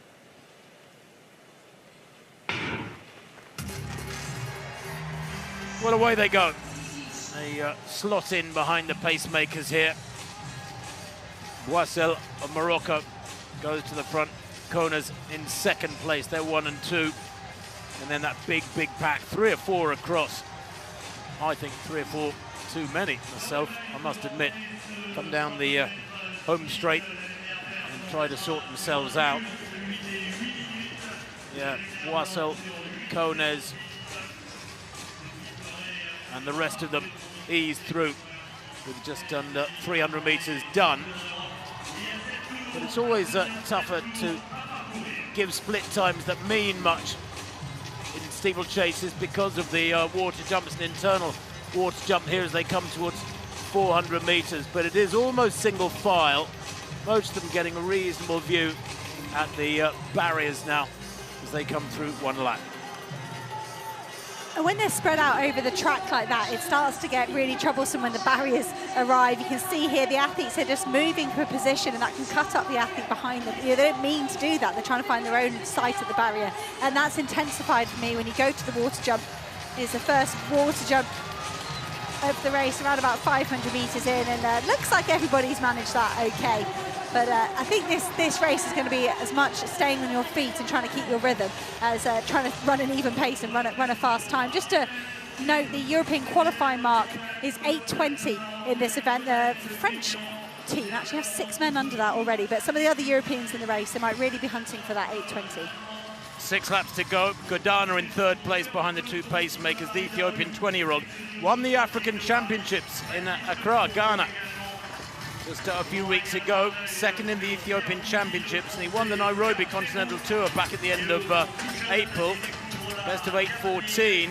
That was in Nairobi at high altitude, remember, so I suspect that's worth quite a few seconds. Godana, though, in 3rd place, relatively inexperienced, has got to try and go with these pacemakers, and he may produce something special here. Serem back in about 6th place at the moment. Edmund Serem, the bronze medalist from the World Championships last year, he's only 18. He was 17 when he took that bronze last year in Tokyo. Good form with that 4th place in Rabat, 8:01. And there's only 2 athletes, El Bakali and the German Ruppert, who have broken 8 minutes this year. Ruppert, of course, with a European record in Rabat. Actually, excuse me, there's 3 athletes under 8 minutes this year. They come through after 5 laps. 2:41.6, that's good pacemaking at 1K. That is good, so 2:41 times it by 3, you get 8:03. And the way these races are run, you do expect a bit of a burn up in the last couple of laps. So Bouassel and Kones doing a great job here, pulling the pace at the front. Godana still the first out of the actual races behind those 2 pacemakers. And Bebendorf, you mentioned his teammate Rupert, the German athlete, who's running so well, but Bebendorf is as well. I think, you know, if it wasn't for his teammate, he'd be really celebrated and really put down as one of those top Europeans at the moment. Yes, I like Bebendorf's motto. He says, don't dream of winning, train for it. Water jump being negotiated by this big field there. Everybody over that safe. They come into the straight. Kona's leading. Godana, the African champion, in 2nd. Bebendorf in 3rd. Kibiwot 4th. Serem on the outside in 5th. Moving through now is Firewu. Watch him. The Ethiopian, he's only 22, but a good 2nd in Doha 9 days ago in 8:10. As they head out with just under 4 laps to run. Not ideal conditions. I mean, I think, what's the temperature, Hannah? 32, 33, something like that? It says 28 right now. I know it feels hotter. I think, you know... Certainly does. There's not much of a breeze going to sort of cool that off. At least these guys get to jump into that water, although that water's been out there all day. That is the Paris temperature you're looking at. It's not this stadium temperature, It is. Oh, I don't know. It's local temperature. I think this men's steeplechase, the men's 5K, I think a few athletes should be thinking about adjusting their target by, you know, 2 or 3 seconds per kilometre, just to allow for the hot conditions. Edmund Serem not stepping on the barrier there, just hopping straight over. And you mentioned he was 18. He's the World Under-20 champion, the athlete there in 3rd place. He can go and defend that title in Eugene. He can be back-to-back World Under-20 champion if he wants to. I wonder if the Kenyan would look at the Commonwealth Games instead. Sereman Firawu going through there in 3rd and 4th. Firawu moves into 3rd place. Kona still leads the 2nd pacemaker. Godana in 2nd place. Babendorf back in 5th, moving strongly as they will get to 2K very soon. Remember that first kilometre, 2:41. Another run of those would be perfect, and then a bit of a wind-up. We might see a sub-8 yet. Kona's Ganana, Firawu. This is an event that used to belong to the Kenyans, but the Ethiopians have gradually got their hands onto it more and more this last 3 or 4 years. They have the world record holder, Garama, who was still suffering from that fall when he was concussed so bad in the Olympic final steeplechase a couple of years back. It'll be interesting to see how he goes here tonight as they negotiate that steeplechase with a couple of laps to go. Well, Godana seems the only man determined to get back on terms with the 8-minute light here. Firawu was good in his last outing in Doha. He has got great credentials, great personal best, but he doesn't always deliver consistently on this Diamond League circuit. He's pulling Serem back towards Godana, though, in a big move from Matt Wilkinson of America. He's just picking off athletes every 200 metres. Well, that 2nd kilometre was exactly 2:44. It's much slower after a 2:41, which is promising. He went through 2K in 5:25. Down the back straight now. Godana with about a 5-metre lead. Firawu in 2nd, Serem 3rd. Tindouf in 4th, just watching them nicely at the moment. Babendorf, excuse me, in 4th as they go through with 600 metres to run. Could be a bit of a burn-up, this one, and El Bakkali would be relishing this with his 3:32 speed. But each barrier becomes more and more significant there, and he takes that wonderfully. Godana leapt off the barrier of the water jump, the penultimate time, like a mountain goat as he comes into the straight. Little glance over his shoulder. Serem closing up on him in 2nd, Firawu 3rd, Babendorf in 4th. Big gap behind them, about 15 metres back to the pack. The bell is time, about 7:03 at the bell. I don't think we're going to see a sub-8-minute clocking, but we are going to see a wonderful race with these 4 now battling it out as Godana continues to lead into the back straight. Serem in 2nd, Firawu 3rd, Babendorf waving the European flag, so to speak. Only 7th in Stockholm in that season's best of 8:14. He's going to be a lot quicker here tonight. He's moving well, the German there, in the green to right of picture. 200 metres to run, and still Godana is holding that critical 3-metre lead or so. As Serem in 2nd tries to close it down. Babendorf into 3rd. He's building here nicely, is the German. Eases past Firawu in 4th. As they come into the straight. Godana leading, but Babendorf has got momentum, looks nice and relaxed. Godana being challenged for the final time. He kicks hard. The German, though, is irresistible over the last 50. Eases through to win it by a couple of metres. He looks like he's got so much more in the tank. 8:05 for Babendorf there. It's a big personal best for the German, his previous best 8:08 in Monaco last year. He judged that to perfection, did just enough and no more, the 6-time German champion. And with that, Hannah, I think he's puts himself right in the frame as one of the 2 or 3 favourites for the European title. Turns back the best of Africa on this occasion. Brilliant from Babendorf. What about him versus Rupert for that European title in Birmingham? That'd be quite some race. And, I think it's just really interesting to see the spread of nations we've got involved. We look at the men's steeplechase internationally at the moment. Of course, the world champion Jordi Beamish of New Zealand kind of broke the stranglehold, the Moroccan stranglehold of El Bakkali last year. When traditionally, when you look back over the last couple of decades, you're expecting Ethiopia, you're expecting Kenya, but we're just mixing it up a little bit. And Babendorf, another athlete to put on your steeplechase radar. Well, pity Godana, they led pretty much the whole race. The pacemakers did a fine job. 2:41 the first K, 5:25 at 2K, and then that final kilometre at 2:40. But Babendorf just had the momentum, didn't he? The Dresden club man, member of the armed forces, Karl Babendorf, At the age of 30, getting better and better. Likes cooking and taking a walk with his dogs, he said. Well, he's a Mr. Normal guy, apart from the fact that he's a supreme steeplechaser. That was very impressive indeed, and there's so much more to come. Confirmation of that win for Babendorf of Germany, 8:05, a personal best. Gudana too, broaching new ground. Serem behind the Ethiopian in third place, at 8:08, and Firewu in fourth on this occasion. Angelika Moser attempting a new lifetime best at 4:88 a couple of years ago in Monaco. She's got this competition wrapped up here with her clearance at 4:77, and the Swiss woman just looking to add centimetres. Oh, that is not what you want to see in a pole vault.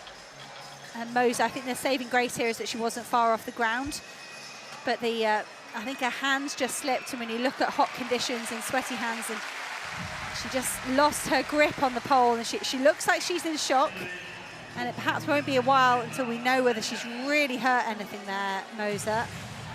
But she'll be absolutely rattled by that.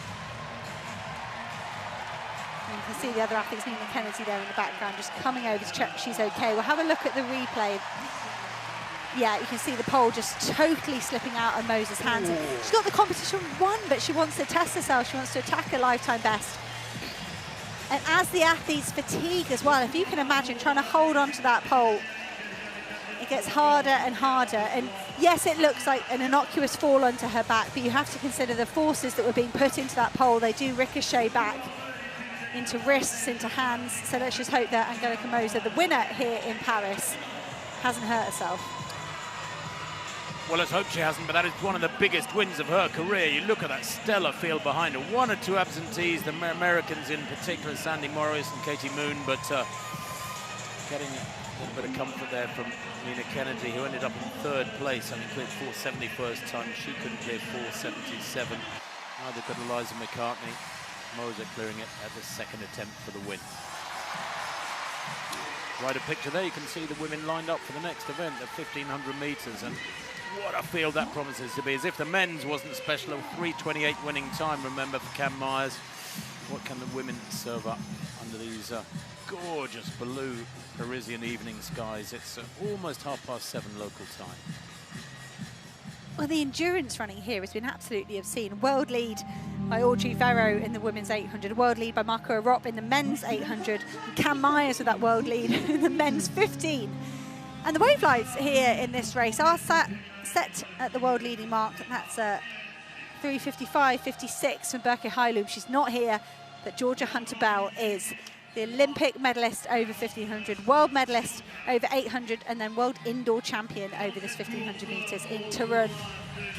And a sensational front-running effort at the British Championships last week on 55.93. It's her second fastest time ever. She's alongside Jessica Hull, the silver medalist from Paris 2 years ago. And this is Hull's first race in 5 weeks. She's been away training in St. Moritz. So it'll be interesting to see what that's done to the Australians' form. Ruwaini Hailu of Ethiopia won in Rabat in 3:58 and then won the 3K in Oslo as well. But the home favourite, Agathe Guimot of France, the national record holder, 3:56.69, set at the Olympic Games. It's in good form, sub-4 and sub-2 this season. Most of these women in good form so far. Many of them under 4 minutes already, many of them very close. It's the silver, Katie Snowden, stuck on that 4 dead at the moment. There'll be 2 athletes who's desperate to nip underneath at 4 minutes. Don't snooze on Abby Caldwell as well, the winner in Xiamen, has got a great kick on her. She's in the middle of the field for Australia.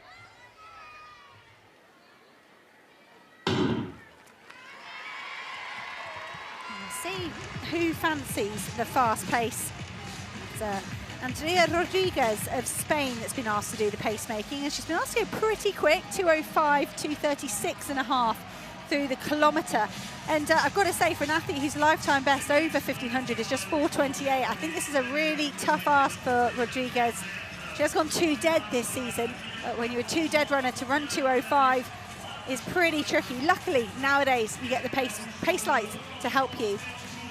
And Georgia Hunter-Bell has said she feels like she's in good form and she'd love to really test her limits, but she's not necessarily a natural front runner. The Brit just really likes to win. That's the most important thing for her. So I think Hunter-Bell will be delighted that Fourini Hailu and Jess Hull are ahead of her as they go through 300 metres.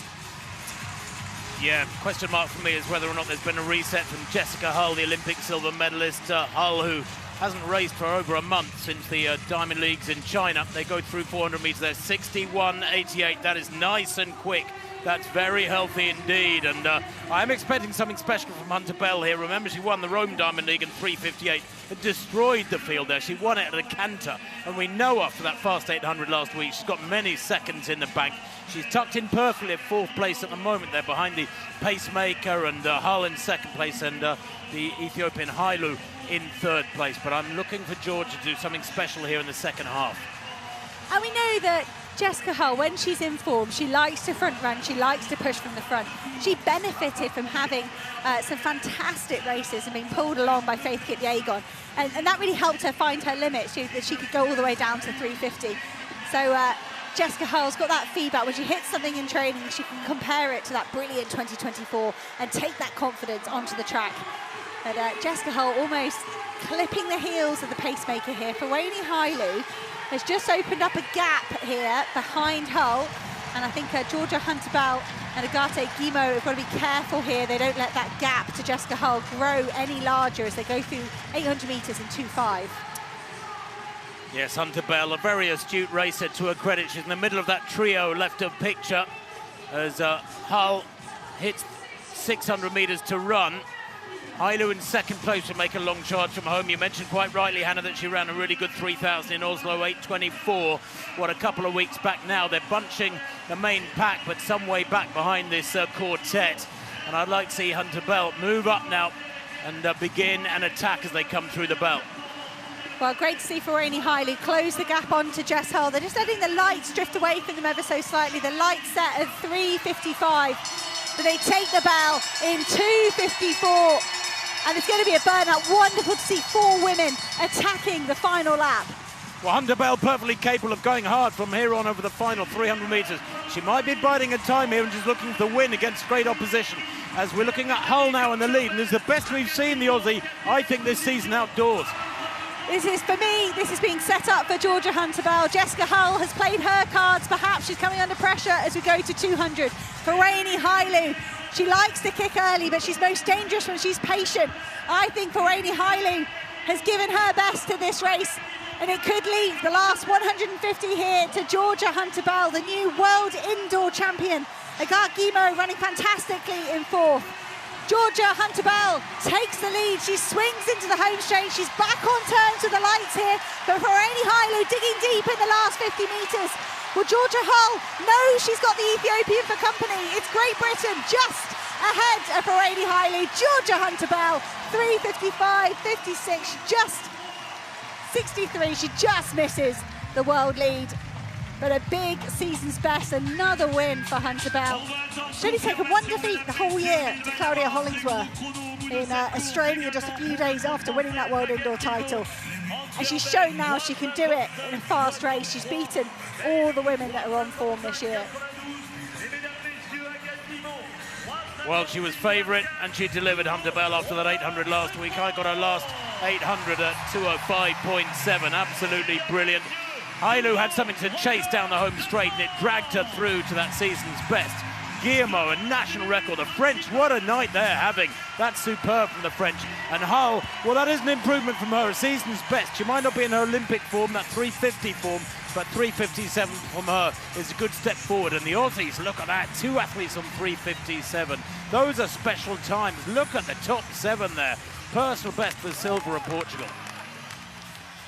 And I think, if Georgia Hunter-Bell was going to ask for that race to go a particular way, I do think it would be that. It'd be Jessica Hull doing the legwork on that 3rd lap. Fourini Hailu taking the bait a tiny bit early. I think the Ethiopian, who was she was really strong in the last 50, but I think Hailu will kind of think, maybe I should have let Georgia Hunter-Bell go first and then tried to come back at her.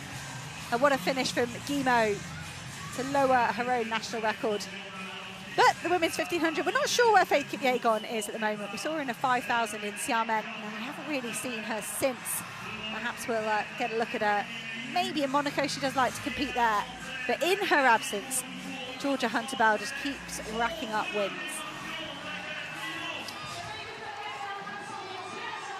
I still think Georgia's got a bit more in the tank myself, but that's the win, and that's the most important thing. A confirmed win for Georgia Hunter-Bell, 3:55.63. So Berke Hailu still has the world lead. She might have something to say about me saying Georgia Hunter-Bell's having the best season. Well, it was a head-to-head that was expected, and Hunter-Bell comes out on top on this occasion. The women's javelin continues. We haven't seen a great deal of that because Yan Ziyi of China pretty much killed it stone dead with her opening throw, 67.44 from the Chinese. She's first in the throwing order. It was the first throw of the evening, and she still has a lead of some 3.5 meters over Vilagos of Serbia. There is Vilagos. Yan Ziyi stepping out and passing on the 4th and 5th rounds, and indeed on the 6th round as well. Kitaguchi, the Olympic champion, she's in 3rd place with 63.01, only half a metre or so down on Yan Ziyi. There's the 1, 2, 3, the final 3. These 3 will enjoy a final round, although we can see on our system that Yan Ziyi of China is passing her 6th and final throw. I think she's done enough. That's a shame.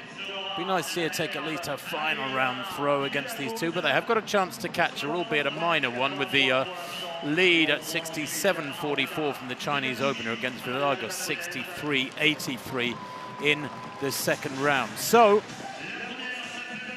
Vilagos will be next to throw. It would have been Yan Ziyi of China. She's passing this final round. Unlikely to be caught, but what can Vilagos do here?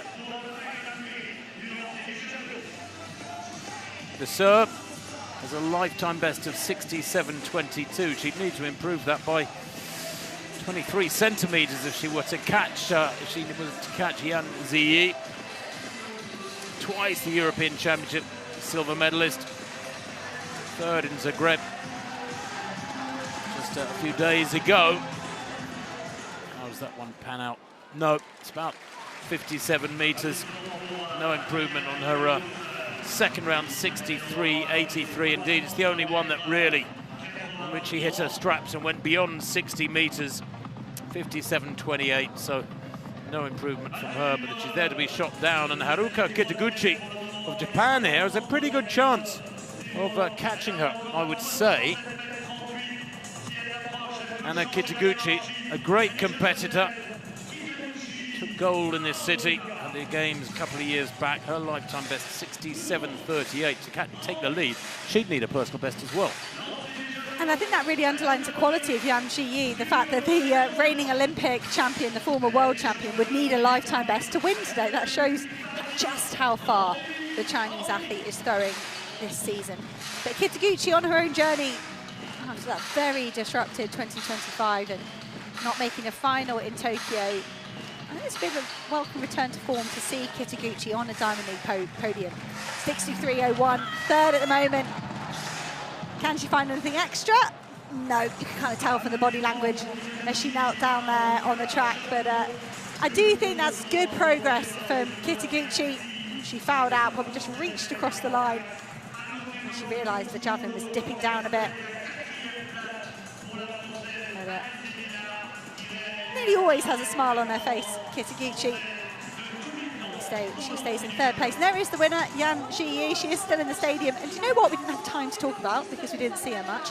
Her javelins only arrived half an hour before the weigh-in. The athletes have to get their implements weighed. It's a bit of an experience for the teenager, the stress of her implements not being here in Paris, right down to the wire. Luckily, they did arrive. It was important. These athletes like to throw with the brand of javelin they're familiar with. And if she hadn't got those javelins in time, she might have had a bit of a steep learning curve here in Paris. That is stressful. Reminds me of my own travel woes trying to get here. My flight yesterday cancelled. Arrived in the stadium about 2 hours before we came on air. Did your javelins arrive though? My javelins are still at home. Here he goes, Mondo then. 6:03. That'll do very nicely. 5:93 was no problem. That's only his 3rd vault of the day. And we've already got on our computers that he's passing 6:08 and going for 6:13, the next height. He has the meeting record at 6:01. Diamond League record 6:28. His world record 6:31. Remember from Uppsala back in March indoors. So 6:13 would increase his own outdoor world lead. I think that's the minor technicality he's going for here. He's done 6:12 over in one of the Chinese Diamond Leagues, so be adding a centimetre to that. And I think this win will mean a lot to him. He did say sort of the emotions off the back of Stockholm, they weren't as intense as he expected. Sort of the kind of anger at himself for losing wasn't there, probably because he was emotionally at that wedding ceremony at his honeymoon. But I think coming back here in Paris with a win is incredibly important for Duplantis. He goes to extend his own meeting record. First attempt at 6:13. Ooh. There was a lot of space between Mondo Duplantis and that bar. When he feels like he can go up into the 6:30s, often he jumps very quickly afterwards. He doesn't want to forget the feeling of that jump, the rhythm and all the technical stuff that worked. I just wonder where he'd send that bar next. Is that a world best for a married man?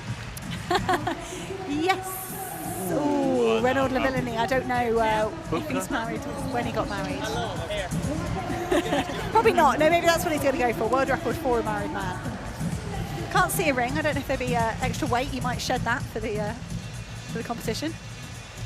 You're right. Couldn't see a ring there. He's got a flash watch on, so he can't be too weight conscious.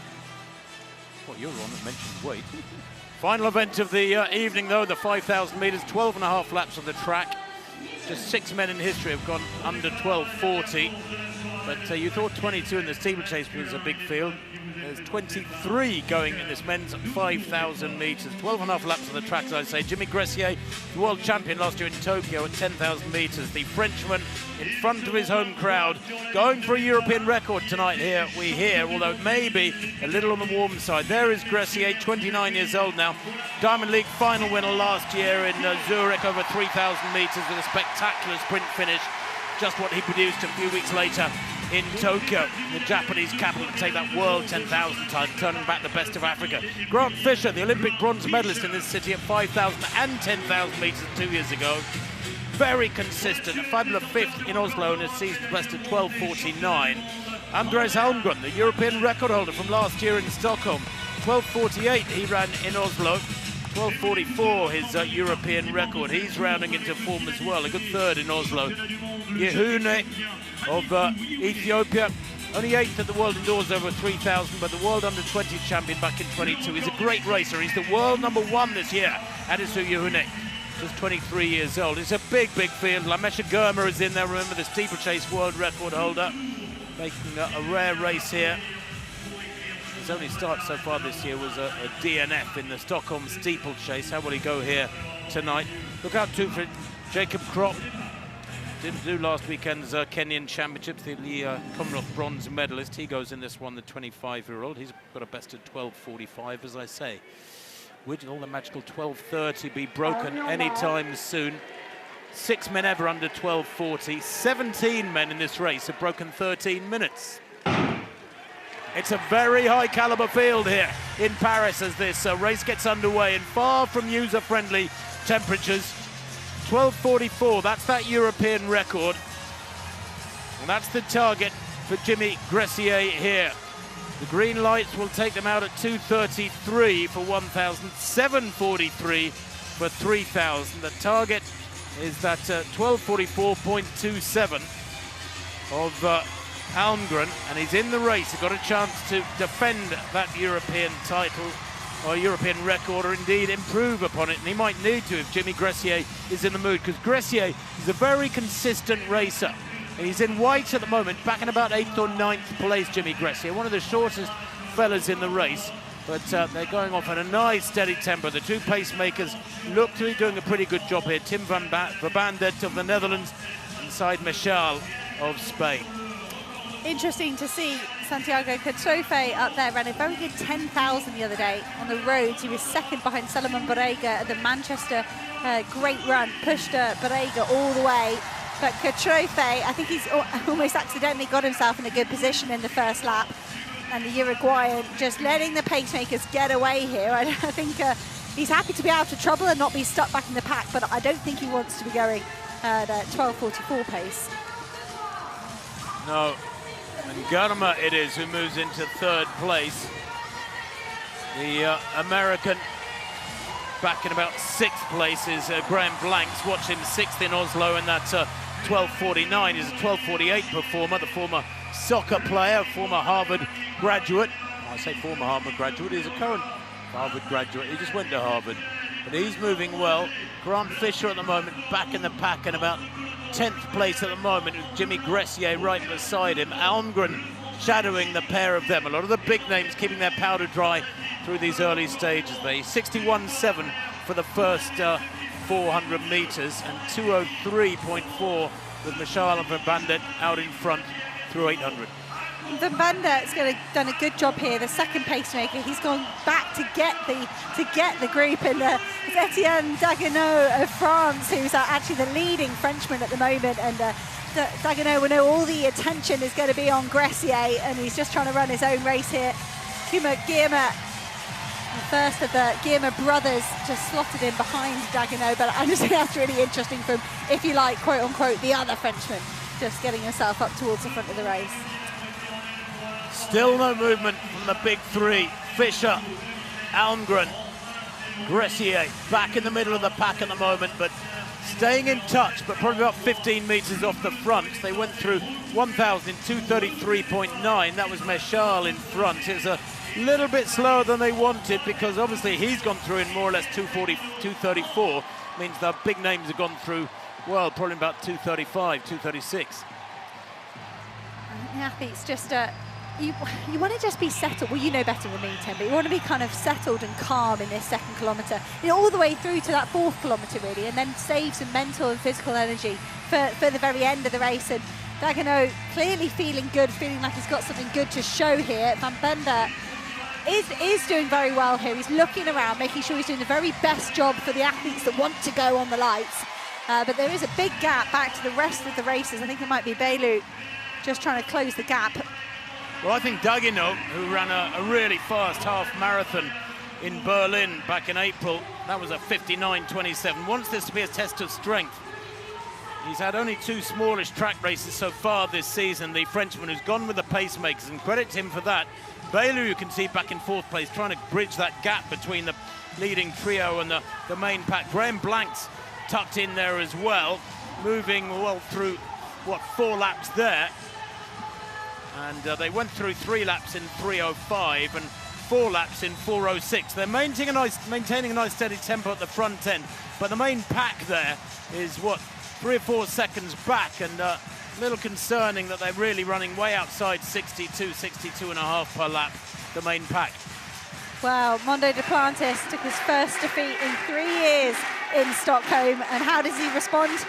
With a win, with a meeting record, with an outdoor world lead, and now he's asked the bar to go up to 2:32. This would be a new world record if Duplantis manages it. His own world record set just back in March, 2:31.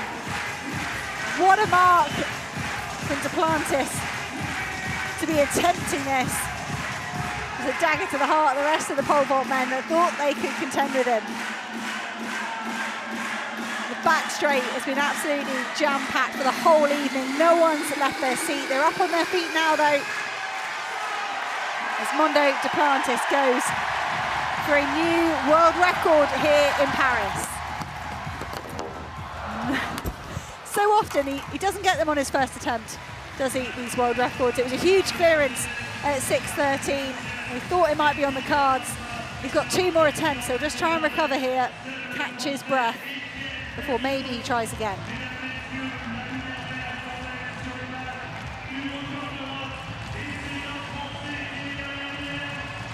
Look what it takes out of Mondo Duplantis. It's a big physical effort, each one of these attempts. A bit scrappy from Duplantis. Well, the pack went through, the pacemakers rather, went through 2000 in 5:08. Daguino still in second place. He is a racer, by the way. Let me just remind you that the Frenchman in second place there in the all blue, and a great big job being done by these pacemakers, although the gap back to the main pack now is probably 35 metres.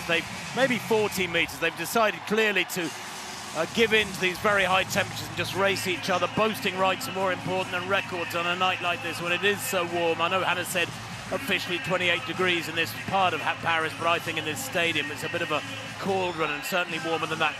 Baillou from Blanks, Fischer in the main pack in third place, and Almgren and Gressier shadowing him, and they really are watching each other carefully now as they go through with 6 laps to run. And Daguino creating a little bit of jeopardy here because that gap's probably 40 metres, maybe more, to the Frenchman who goes through the line there at the start of the back straight and heads up towards the 7-lap marker gone when he goes through the line at the near end of the straight, as you see this picture. Baillou just biding his time as the sort of sacrificial lamb leading the pack through, but he's not really making much headway. Indeed, I think that gap is growing to Daguino, and the French would so love it if for Baillou, I think I might have said he's an Ethiopian, a former Ethiopian running for Bahrain. If he doesn't drag them back, then Daguino might spring a surprise here, but he has got a long way to go. It's a brave effort from Daguino, isn't it? I think, I mean, why not? You're here in front of a home crowd, and as you say, he's got that brilliant half marathon in his legs. He's a strength runner, he's not a speed runner. So you might as well clip these kilometres off as fast as you can. He heads through 3 kilometres in 7:46. Look at that, what, 7 seconds behind, but you know, 3.5 seconds per kilometre. It is definitely doable.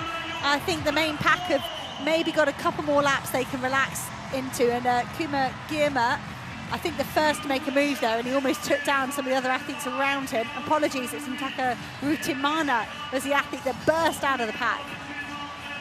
Well, they were looking for 7:43 at 3,000, 7:46.2 main. I think we can put that down to the temperature. Ntaka Rutimana of Burundi, third in Turku, 3 weeks back in that personal best of 12:59. He hasn't raced in 3 weeks. He comes into this fresh. Daguino now being chased down. It's been a brave run from him to go through 3,000 in 7:46, but they are going to swallow him up. And Ntaka Rutimana from Baillou, from Blanks, Almgren in fourth in that main pack. Then Fischer, then Gressier. Yehune, the world #1, back in 6th place in that main pack, as with 4 laps to run, Daguino is now caught by Girma and by Ntaka Rutimana, excuse me, and the race is on. This has become a tactical affair. It may well go below 13 minutes as Almgren moves into 3rd place, behind Blanks there, I think, in 2nd. And Almgren might want to make this a strong run for home because he will know of the finishing speed, the danger of Gressier there in the white, and Fischer as well is not to be sniffed at as a fast finisher. Kemboy is there too. It's still anybody's race. It really is, and I think the likes of Grant Fischer and Jimmy Gressier will just be they want to be, for me, they want to be by where Andreas Almgren is.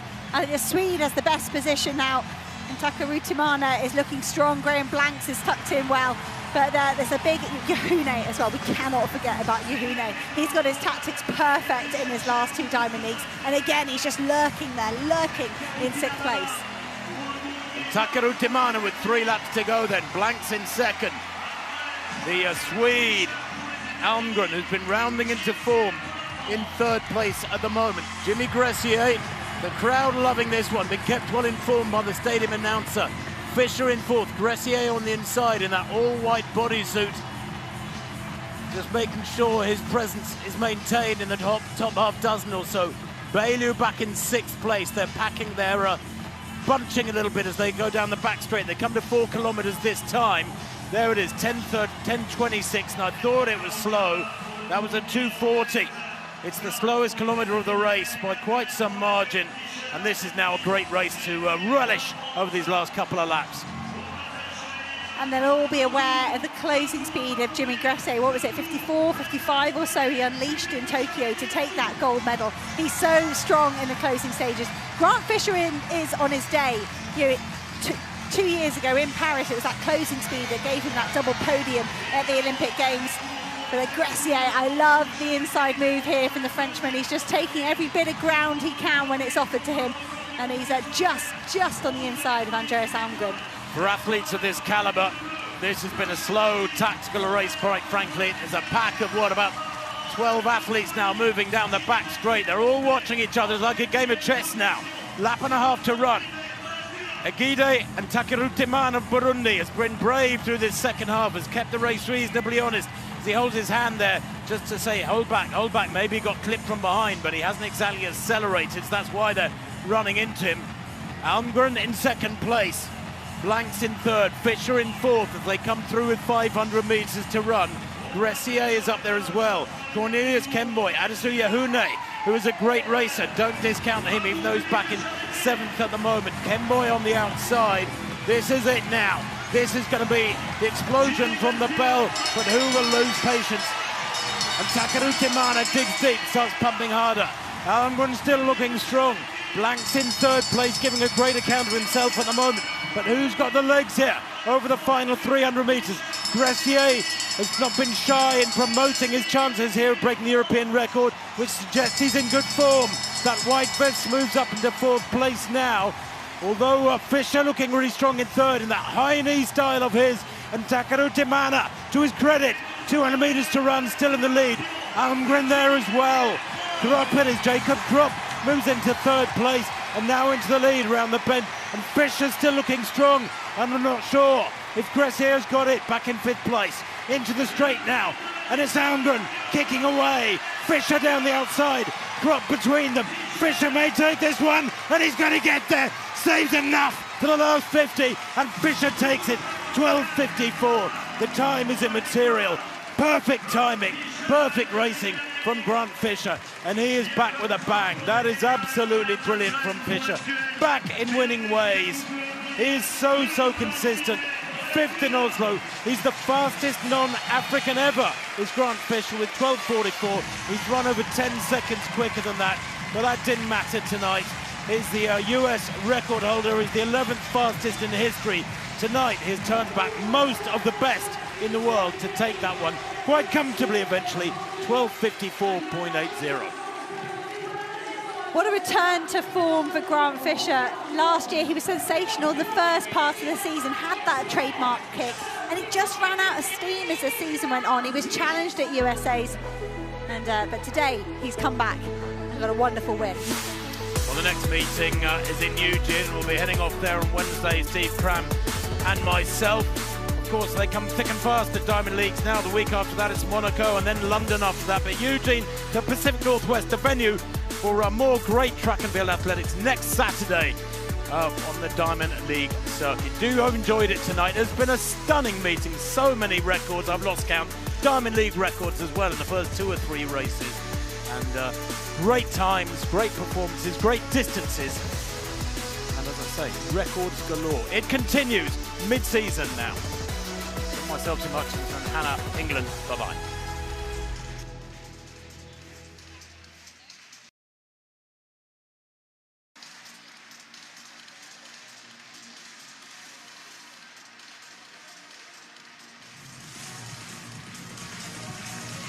So one final bit of action here in Paris. The final event, the men's 5,000, was fantastic. Grant Fischer getting the victory. I think the local crowd would have loved a bit of Jimmy Gressier. But to make up for it, they're going to have Mondo Duplantis attempting a world record. His first attempt at 2:32 wasn't all that close. The whole field, the rest of the male pole vaulters lined up down the runway to encourage him. Plenty of time on the clock. It's only just gone under 4 minutes. A return to winning ways after his wedding. A new meeting record, a new outdoor world lead, 6:13. And now Mondo Duplantis attempts what would be his 16th world record.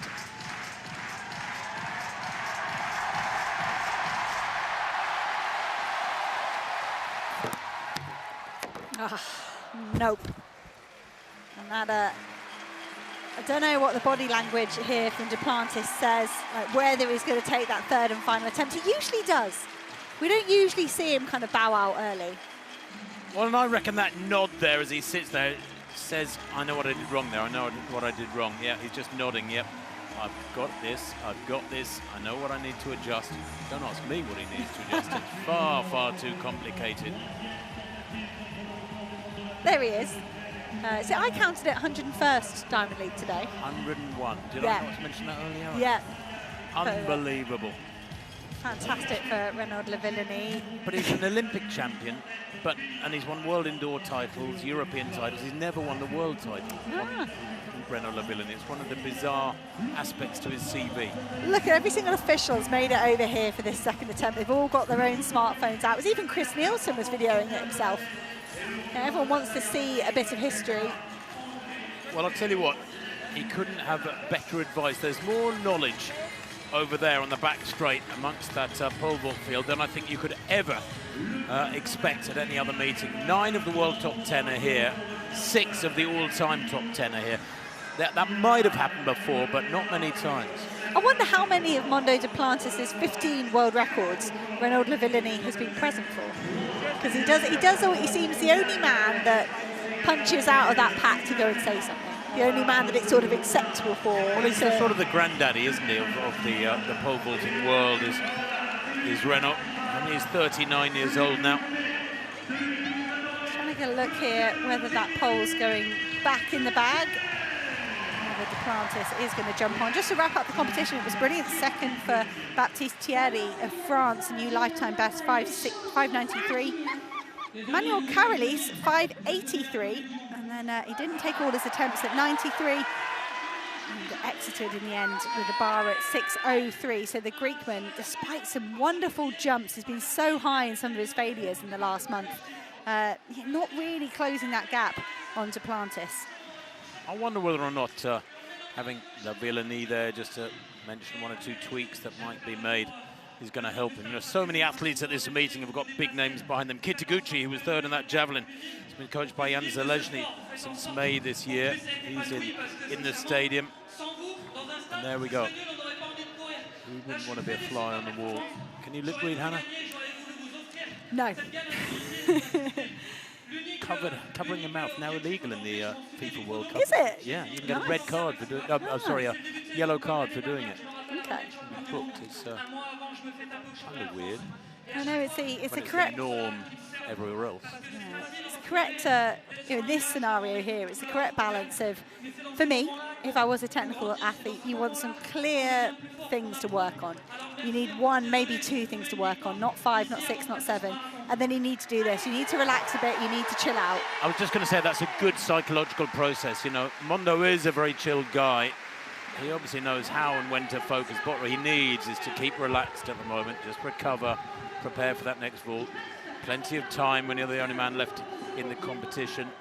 He has won the contest with that first-time clearance at 6.03. Remember, Baptiste Thierry, the former decathlete of France, broaching new ground with a first-time clearance of 5.93. He then had 3 failures at 6.03. He finished in 2nd place and beat some big names here tonight. You know, Carolis failed his first attempt at 5.93, and then because Thierry had gone clear, he had a couple of attempts at 6.03 and failed those. But Duplantis, comfortable winner by a couple of heights, having cleared 6.03 and 6.13, ahead of Thierry and Carolis, and then Nielsen 4th, Gudtormsen 5th. Bradford 6th, Zach Bradford of the USA. Do you know, this evening the standards have been quite astonishing, and it's easy to become almost blasé and forget about the calibre of performances. I mean, the first 10 in that 5,000 a few minutes ago broke 13 minutes. You know, and it was a tactical race by their standards. Not sure whether she's taken the Duplantis name, but I was just going to say, is that Mrs. Duplantis? Yeah, I would bet equal money on them discussing pole vault technique here and discussing what I'm sure will be some sort of delayed bachelor party for Mondo at the end of this season. No, he had a big one in Stockholm, really? In the bar there. Yeah, a few of us were sort of witnesses to that, very much on the periphery. They were enjoying themselves. I don't think he was too bothered about his loss to Curtis Marshall in Stockholm Mondo, but now back in the more serious mode. Those European Championships. Lavilleni's in the zone. He's just 3.5 minutes on the clock. A little bit of the villainy just keeping Mondo present.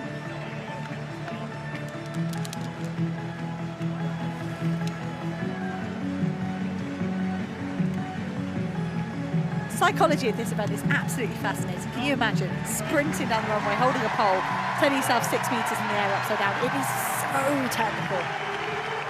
And you've got to blank out sort of any natural instincts that that's a dangerous thing to do. You've got to be a sprinter, you've got to be an acrobat, you've got to be brave, you've got to want to go up there, 20 feet plus in the air. Crowd now clapping and chanting in rhythm, Mondo. They love to see another world record here.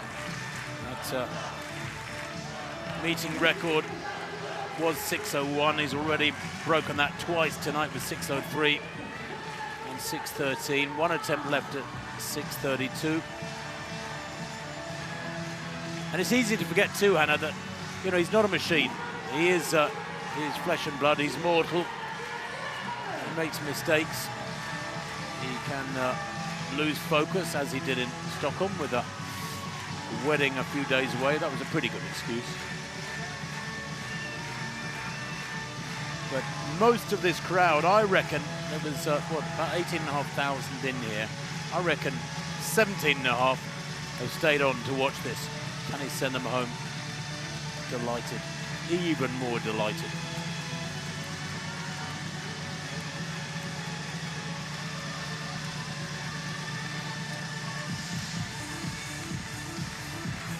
His motto, and I don't know if this was tongue-in-cheek, is pole vaulting to me is like riding a bike.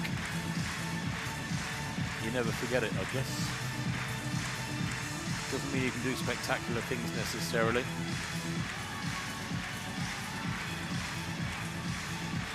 Nice touch, actually, when you look at his CV. His idol is a certain Renaud Lavillenie.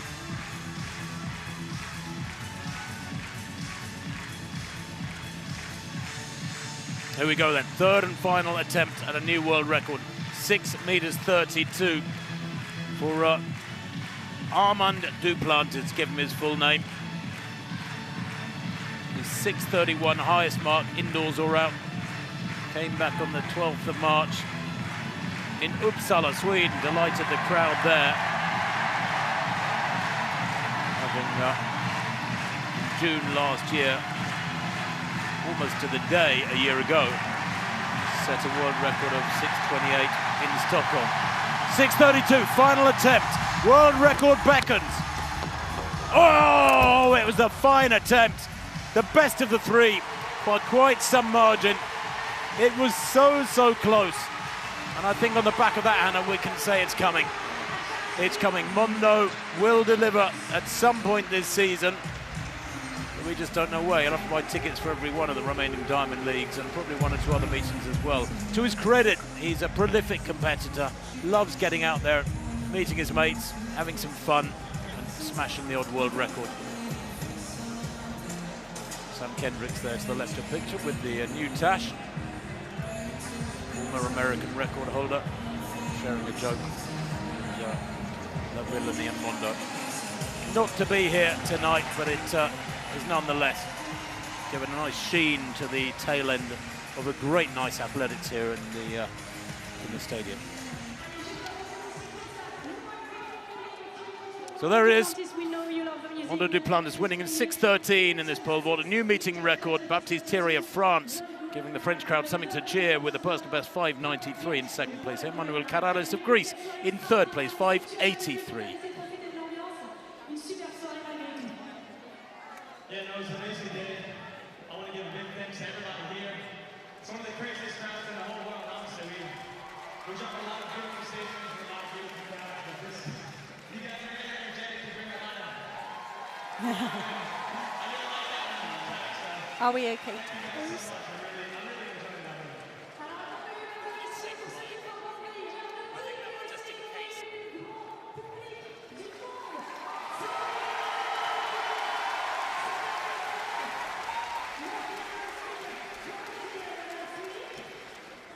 Yeah, no, it was up there. Really happy. I'm really happy to be back here. And shocking. And